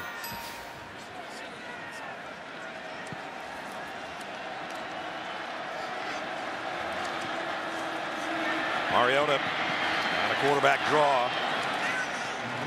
And again, Kansas State, even when they get to him, they've been unable to force a turnover. They could use a fumble or an interception right now, and instead they're on their heels again. Mariota finally throws on the sideline. Would have been a tough throw to try to tuck it in there to Josh Huff. Alan Chapman was covering for Kansas State. So here's a third down stop that Kansas State really needs at the 4.5-minute mark. Well, my guess would be Chip Kelly's looking at this as 2-down territory. I mean, he's not going to try a field goal from this distance. And at this point, with this lead, I don't think he'll punt.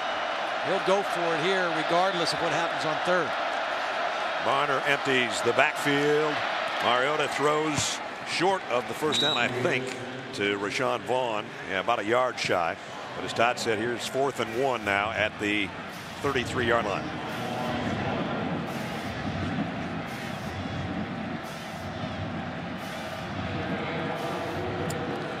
Still getting the ball spotted here.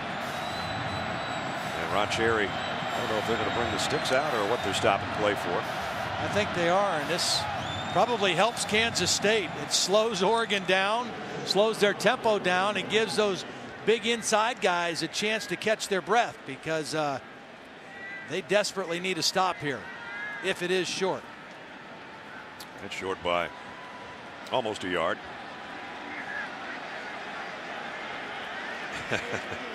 Oregon fans booing the measurement because they couldn't keep that pace up. As Todd said, gives K-State a little breather here with a 4th and 1 upcoming.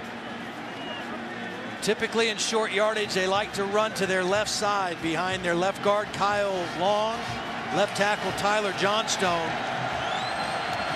Big physical athletic guys. Of course, Kyle Long, the younger son of Howie Long. Hall of Famer. Yep, brother, a great defensive lineman in the NFL now. 4th down and 1. Kansas State brings an extra body up to the line and now backs it away. Mariota set back in the shotgun. And he gives it off to Barner, and he spins his way for a couple and a first down. See, when you run inside zone, and that's the bread and butter play for Oregon, you give that back vision, and he can cut that back anywhere in between the tackles. It's designed to go wherever there's a crease, but it's blocked play side to go behind the left guard, and Barner has that ability to bend it back if he sees an opening. And when he hits those creases, there aren't too many guys that can catch him. Here he goes the other way. And this time, Kansas State, nice job by Arthur Brown. The middle linebacker, loss on the play.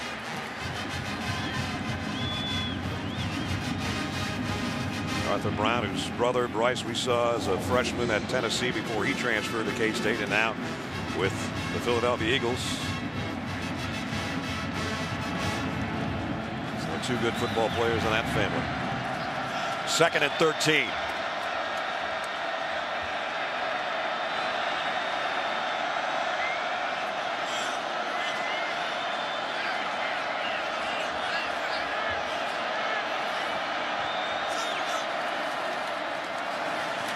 Barner met in the hole after a short gain. Brown is there, and so is Meshach Williams. And he'll bring up another 3rd and long. Colin Klein wanting to get back out there with the offense. Not much he can do about it right now as Oregon's holding on to the football. 4 wide receivers here for Marcus Mariota. The tackle is really set back deep on the right side of the line. Looked like an illegal formation almost. Pass is complete down inside the 25 to Josh Huff. Nice tackle by Alan Chapman in space against a fast receiver. Keep everything in front, bring him up short, and make him go for it on 4th down. Well, they got the last 4th. This one's longer. Long 4 to go. Now you got to pay attention to the 2 inside receivers here. You're going to have DeAnthony Thomas, who's right over here on the slot, and you got the tight end Lyerla right there. 4th down and 4. Mariota loads, and now Meshach Williams has got him, and there's a stop the Wildcats desperately needed. First sack of the night.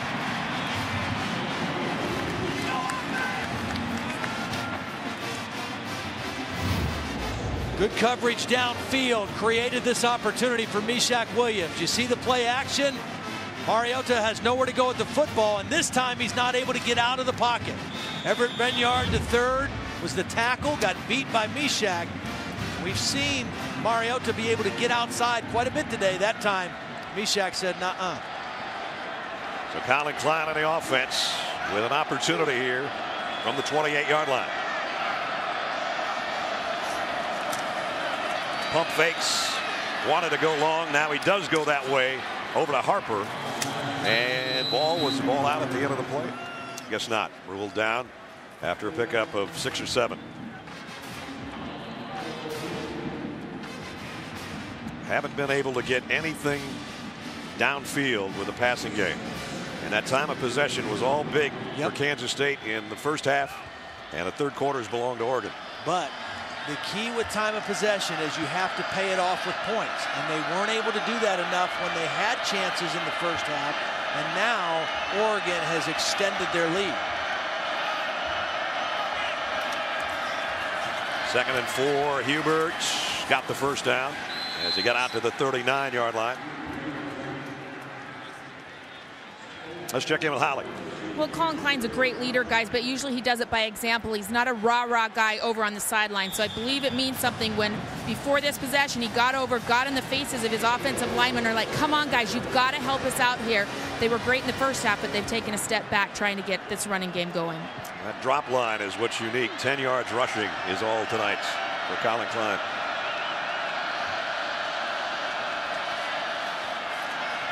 Hubert follows his blockers well, and he's got 12 or 13 yards and another first down, and he's into Duck territory. Keenan Taylor, the right guard, pulled out in front of him on that play. Good patience that time by Hubert. As we tick down to the end of the 3rd quarter, there's still time for them to run the football if they can get some points in this drive.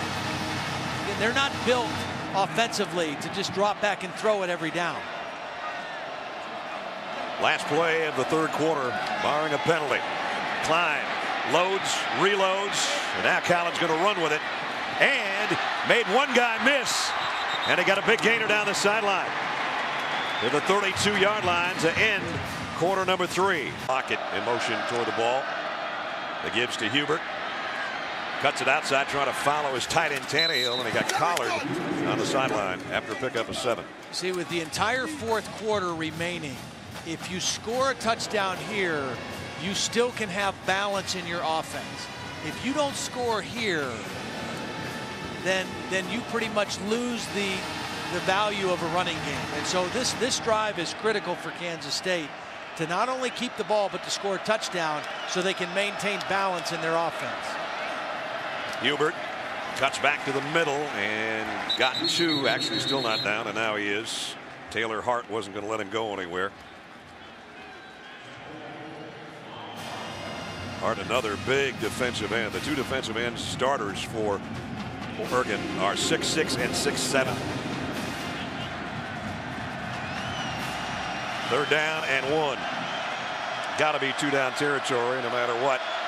for Kansas State. They might not get too many more chances down here near the red zone. I think it'll be a Colin Klein run to the right here. It will be. And I don't know if he got there, Todd. Really close. Just depends on the spot. Tip of the football just touching our yellow line, but of course the chain gang will come out here to make sure that our line is perfect. Credit the Oregon defense. They knew coming in they were going to face a different kind of quarterback in Colin Klein. More designed runs than they've ever seen. And they have made him earn everything running the football tonight. Got it by that much. Yep.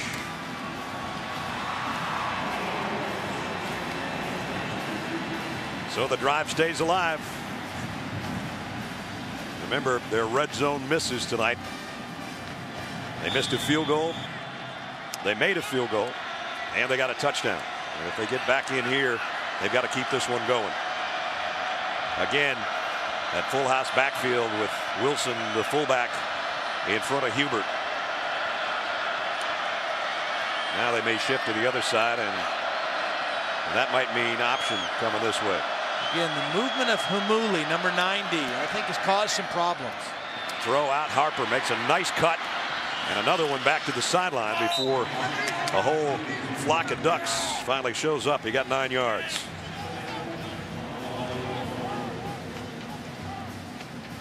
I bet Ricky Hamuli's eyes lit up when Nick Aliotti said, you know what we're going to do in this game more of? We're going to put you in the game, and we're going to let you stand up in a 2-point stance and play like a linebacker instead of going in there and getting double teamed on the nose the whole game. It's a whole different look. He's on the nose right now. And Nick Pitts. False start.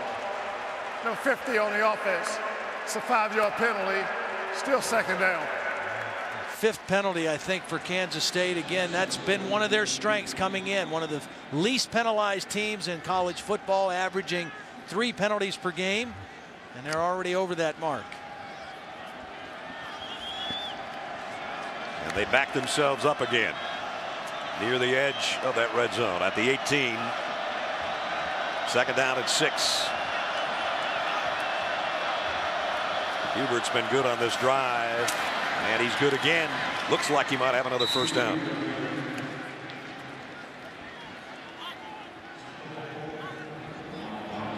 Not sure they won't have to have another measurement. Oregon doesn't typically worry about the clock, but right now they're kind of content to let Kansas State burn clock.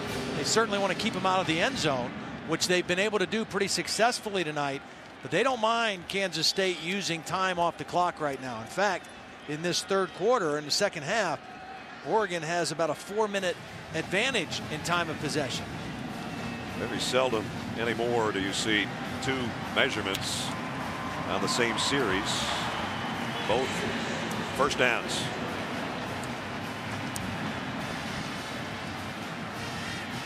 Will Snyder, who's resurrected Kansas State's football program twice in his career. Big 12 Coach of the Year. Stadium's got his name on it. There's a road by the stadium with his name on it. He is Manhattan, Kansas to a lot of people, and he's done a wonderful job with this football team again. They were picked 6th in the preseason polls in the Big 12, and here they are, the Big 12 champs. I think what Colin Klein's trying to say is, hey, guys, we have to pick up our tempo a little bit. You know, we're behind a couple scores here. We've got to get in and out of the huddle a little bit faster, get a little more sense of urgency about our business here. 2nd and 8 at the 10. Again, looking over that sideline takes extra seconds that might be precious later. Klein, shovel pass to Hubert. Nice cutback and in, untouched. Touchdown, Kansas State. 10-yarder. Great cut by John Hubert on the run. And that's his first touchdown reception of the year.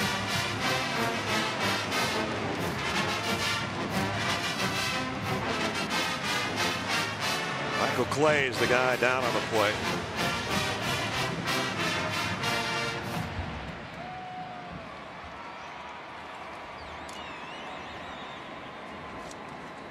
One of the defensive captains, linebackers that Todd was talking about, how active they've been tonight. Tyson Coleman right here is the guy who's going to get played by Colin Klein on the shovel pass. He thinks he's going to get the quarterback, tosses it underneath. Nice job blocking. Keenan Taylor is the guy that was blocking on Michael Clay. Clay looks to be okay. So a good drive. 5 minutes it took from the end of one quarter to the beginning of the other, but a much needed touchdown, and trying to get it back now to a 2-possession ball game is Anthony Cantelli.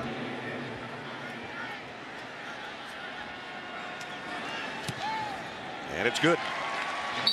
So there is hope for Kansas State's ball game. 94 yards for the touchdown, and that sort of set the table for how Oregon's played in this one tonight. And Thomas will have another chance from around the tree. Runs out of real estate on the far side and the 29-yard line. Marcus Mariota has not had a big number night. He threw for 2 touchdowns, 166 yards passing. He's also run the football effectively, 62 yards and a touchdown. But the thing about him is his poise. He's a redshirt freshman, his first bowl game. He is kind of had the upper hand. Of course, his offense has a little bit.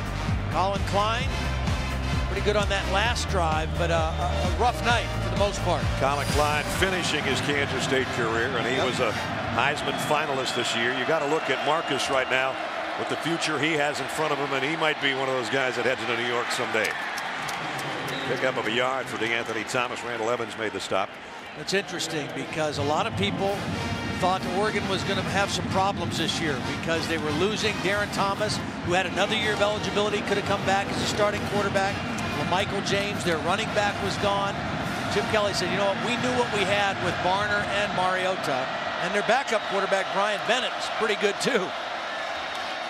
Here's Barner for 4 more. We're under 11 minutes remaining. Barner was one of those guys that was kind of always the second fiddle to Michael James, but whenever he played and got the ball, he was extremely productive. And this year, in his first year as the feature guy, he has had a monster year. He had 195 yards or more rushing 4 times this year. That's incredible. Mariota fires behind DeAnthony Thomas. That one into the dirt.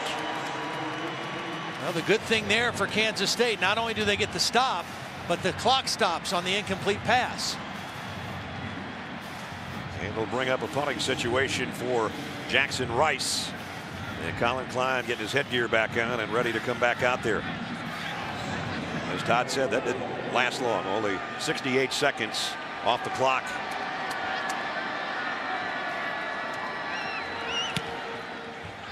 Big punt. Jermaine Thompson trying to get his hands on this one. Backpedals, made one guy miss at the 10. Now he's got a little bit of a wall, but a flag's going to fly in.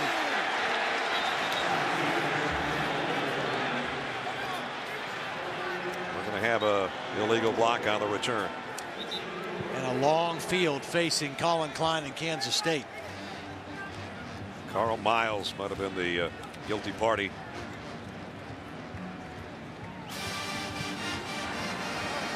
On the return, we have a block in the back. Number 19 of the return team.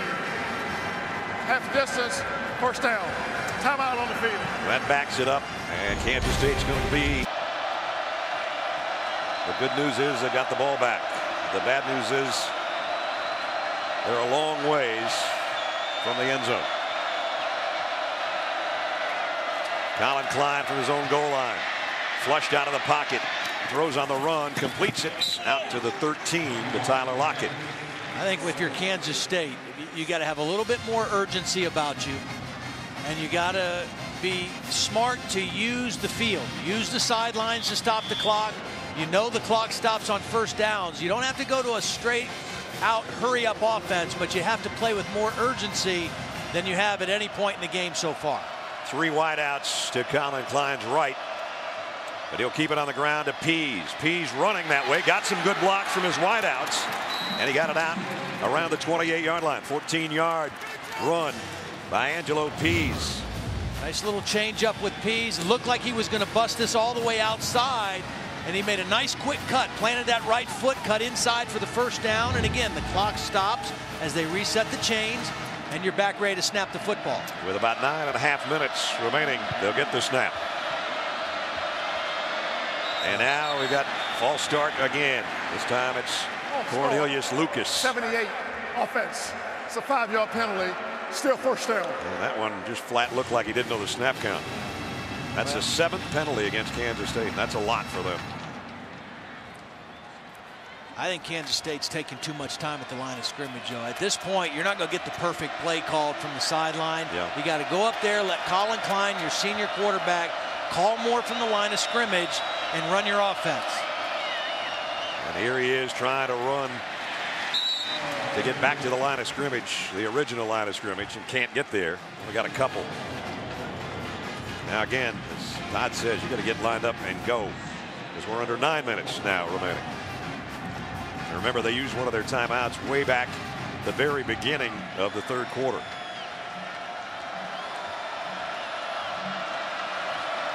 They need Lockett to make a big play for him in the slot. And he's a guy that could create a big play opportunity. Crossing route to Lockett, but only a gain of 3. That's about all they've completed, is some of those short crossing routes tonight.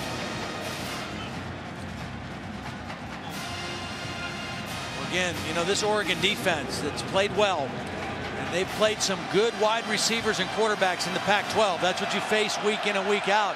I don't think they feel threatened down the field by these Kansas State wide receivers.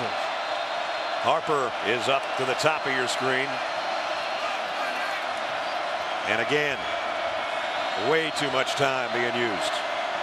3rd and 9 for the Wildcats. Klein throws, and in and out of the hands of Tremaine Thompson. Broken up by Troy Hill on the sideline. And so they started at their own 8-yard line and could only get out to around the 28, and they're going to have to kick it away.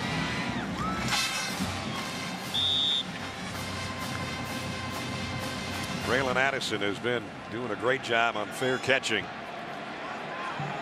tonight for Oregon on the punt returns, and he's got to be sure-handed about this one too. There's the fair catch. He bumped into his own man, and he still made the catch. Tell you what, this guy's got pretty good hands. Yeah. He caught that one on his back, didn't he? He did. Straight BCS game. Now they've got the lead with 7:38 remaining. Kenyon Barner out close to the 45-yard line. They kept him in check in the first half, but he's gotten going in the second. They kept him in check because they changed the line of scrimmage, and the front of Kansas State controlled the game in the first half. That's not been the situation here in the second half. The Oregon offensive line has had the better of it, and that means more space and more creases for Kenyon Barner. And Kenyon is up to 93 on the ground. Here's Oregon, everybody looking to the sideline, taking as much clock as they can, working it down under the 7-minute mark before their next snap. Barner again with second effort gets the first down. You know, regardless of what happens with Chip Kelly, the reality is this is a young, talented football team. I mean, you've got 65 freshmen and sophomores on this football team right now. And a lot of your key players are coming back next year for whoever is the head coach of the Oregon Ducks. And again, they milk the clock for as much as they can here with a first down at the 49-yard line.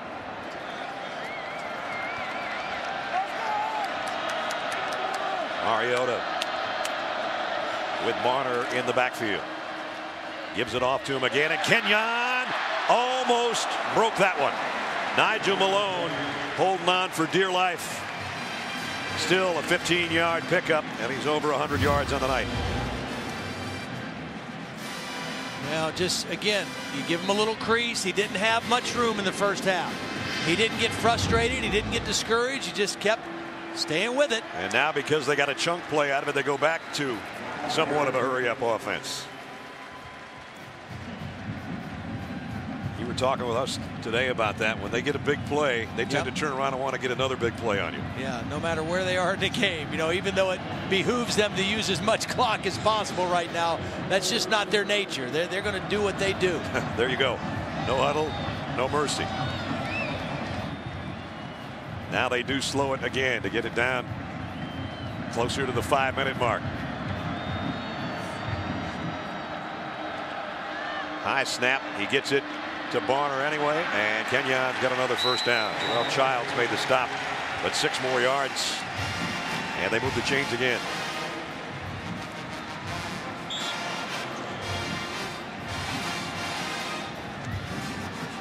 At the 24, first down. Mariota wants to snap, and now we'll stand back up, look to the sideline, get it down under 5 minutes. Leading by 15. Talked about the youth of this team. I mean, you look at that offensive line, you've got 2 seniors at the guard position, but a sophomore center, a redshirt freshman left tackle, and Tyler Johnstone, and a sophomore right tackle. Barner with a stiff arm on Brown, of all people. Boy, did you see him stay in bounds, too. Smart play by Kenyon, trying to keep the clock going, staying in bounds. Again, you know, they didn't change the plays they called. They're just starting to control the line of scrimmage now. They still stick with the same running plays. It's just a different look now for Kenyon Barner because the offensive line has gotten control of the line of scrimmage. 6th straight run by the Ducks. And it's all working for him. And Kenyon Barner starting to take over. And that offensive line, as Todd said, doing its job. And they've got it down at the 12-yard line of Kansas State. Trying to ice this thing away. Kenyon Barner down near the 6.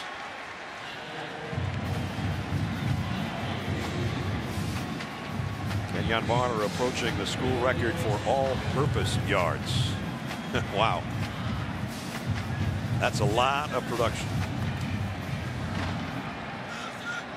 2nd down and 4. They can get a first down at the 2-yard line. The way Barner's been finding openings right now, it might not take him that long to get in the end zone again. 4-minute drive, and they worked it down to 3.5 to go in the ball game. Barner slips, took himself out of that play.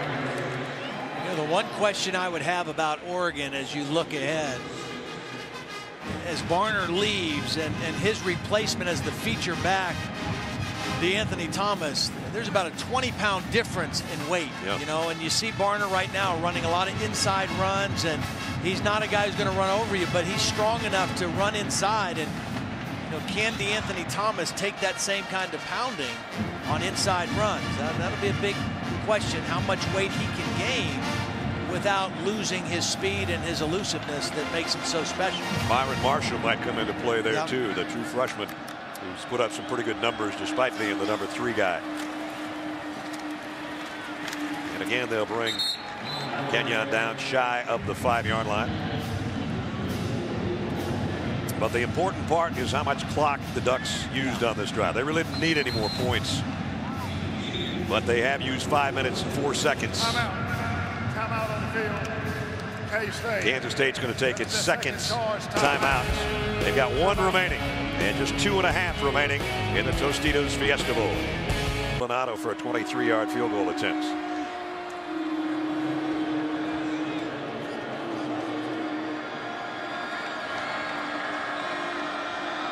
Trying to make it 35-17, and Maldonado does. 10-play drive, over 5 minutes used up. And Kenyon Barner does a wonderful job getting them down there to get the field goal that's just going to pretty much ice this. 2.5 minutes remaining. We talked about 3 hours ago who was going to get their ball game in their hands. And for a half, almost a half, it looked like Kansas State until that 46-yard touchdown drive at the end of the second and you know, quarter. They set the tempo. They possessed the ball. They didn't score enough points when they had opportunity. And to beat Oregon, you have to score points. And then Oregon, starting with that last minute of the first half and then into the second half, took over the game and set their tempo for the game. And you know the thing I'm impressed with, Brad, I'm impressed with the focus of the Oregon team. Yeah. So much rumor speculation about Chip Kelly. Is he even going back with the team tomorrow? Is he going to stay here and interview with some NFL teams? Not just him, not just the players, but the assistant coaches. Because we asked Nick Eliotti, has he said anything to you guys? He hasn't said anything. And those are guys that are more concerned about where they might be and what their future might be, the assistant coaches, than the head coach. You know Chip's going to wind up okay, whatever he does. Right. It's the assistants who there's a little bit more uncertainty with. And those guys all have kept their focus and their attention to detail and put together another masterful BCS Bowl performance. Their 4th straight BCS Bowl, and now they've got a 35-17 lead. They came in number 4. Now, depending on what goes on Monday night, they could finish as high as 2nd in the country in the final standings, depending on if Alabama was to beat Notre Dame. But if Notre Dame made it a 2-point game or something, that might still be number 1 and number 2. But Oregon still has a case, because the only game they haven't lost in regulation this year. The only game they lost was to Stanford in overtime. And speaking of number 1 and number 2, Monday night, discover BCS National Championship. Number 1 Notre Dame, number 2 Alabama. Coverage starts on Monday, 8 Eastern on ESPN, and also live on Watch ESPN. You know, last year in Alabama's championship win over LSU, it was A.J. McCarron's coming out party, throwing the ball on 1st down. Beautiful night. Could this be the coming out party for Everett Golson, the quarterback for Notre Dame? It'll be a fun game to watch. He's certainly improved as the season's gone along. Golston, that is. And A.J. had another wonderful year for the Tide. Colin Klein getting set to end his career at Kansas State, and it's going to end with an interception. Eric Dargan bringing it back the other way. And finally run out of bounds. 31-yard interception return.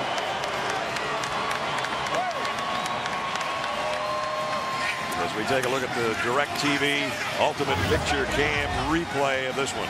Well, both interceptions for Colin Klein, kind of in desperation mode right at the end of the first half, and desperately needing a big play down the field. Double coverage, nicely played by the safety coming to help Dargan. And the last Kansas State drive probably snuffed out in one play.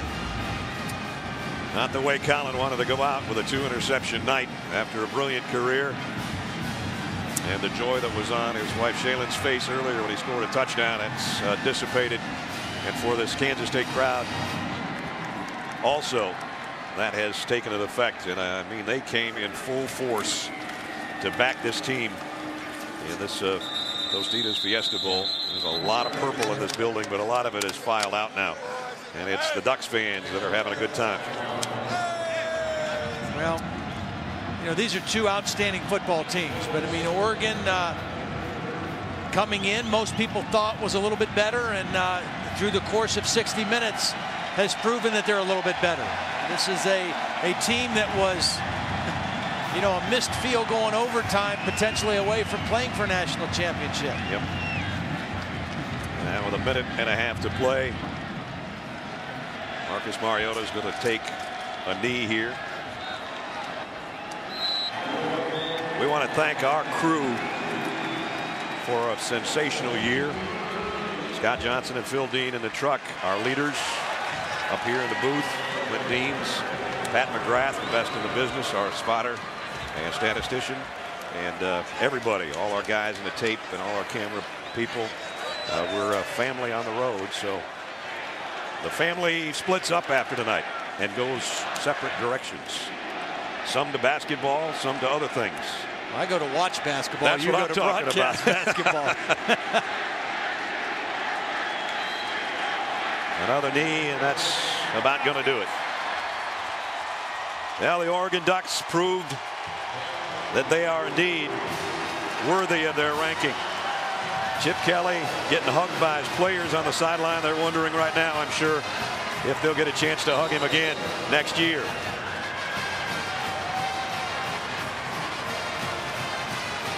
And got to take one more snap, I guess. Bill Snyder again, a remarkable year for his Wildcats, but they're going to finish 11-2.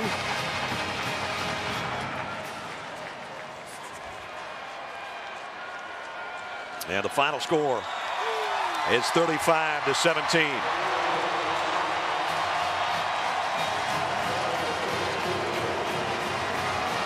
Two really good coaches and much different philosophies and approaches, probably. One's old school and one couldn't be any more new wave. But a heck of a football game, and I know a lot of respect between those two guys. Colin Klein, his brilliant career, Kansas State comes to a close. Hopefully for him there's an opportunity maybe in the NFL and maybe at some other position. Most people don't think he's a quarterback. But another BCS win for Chip Kelly. He's with Holly Rowe. Well, Coach, the tempo of this game really started to change in your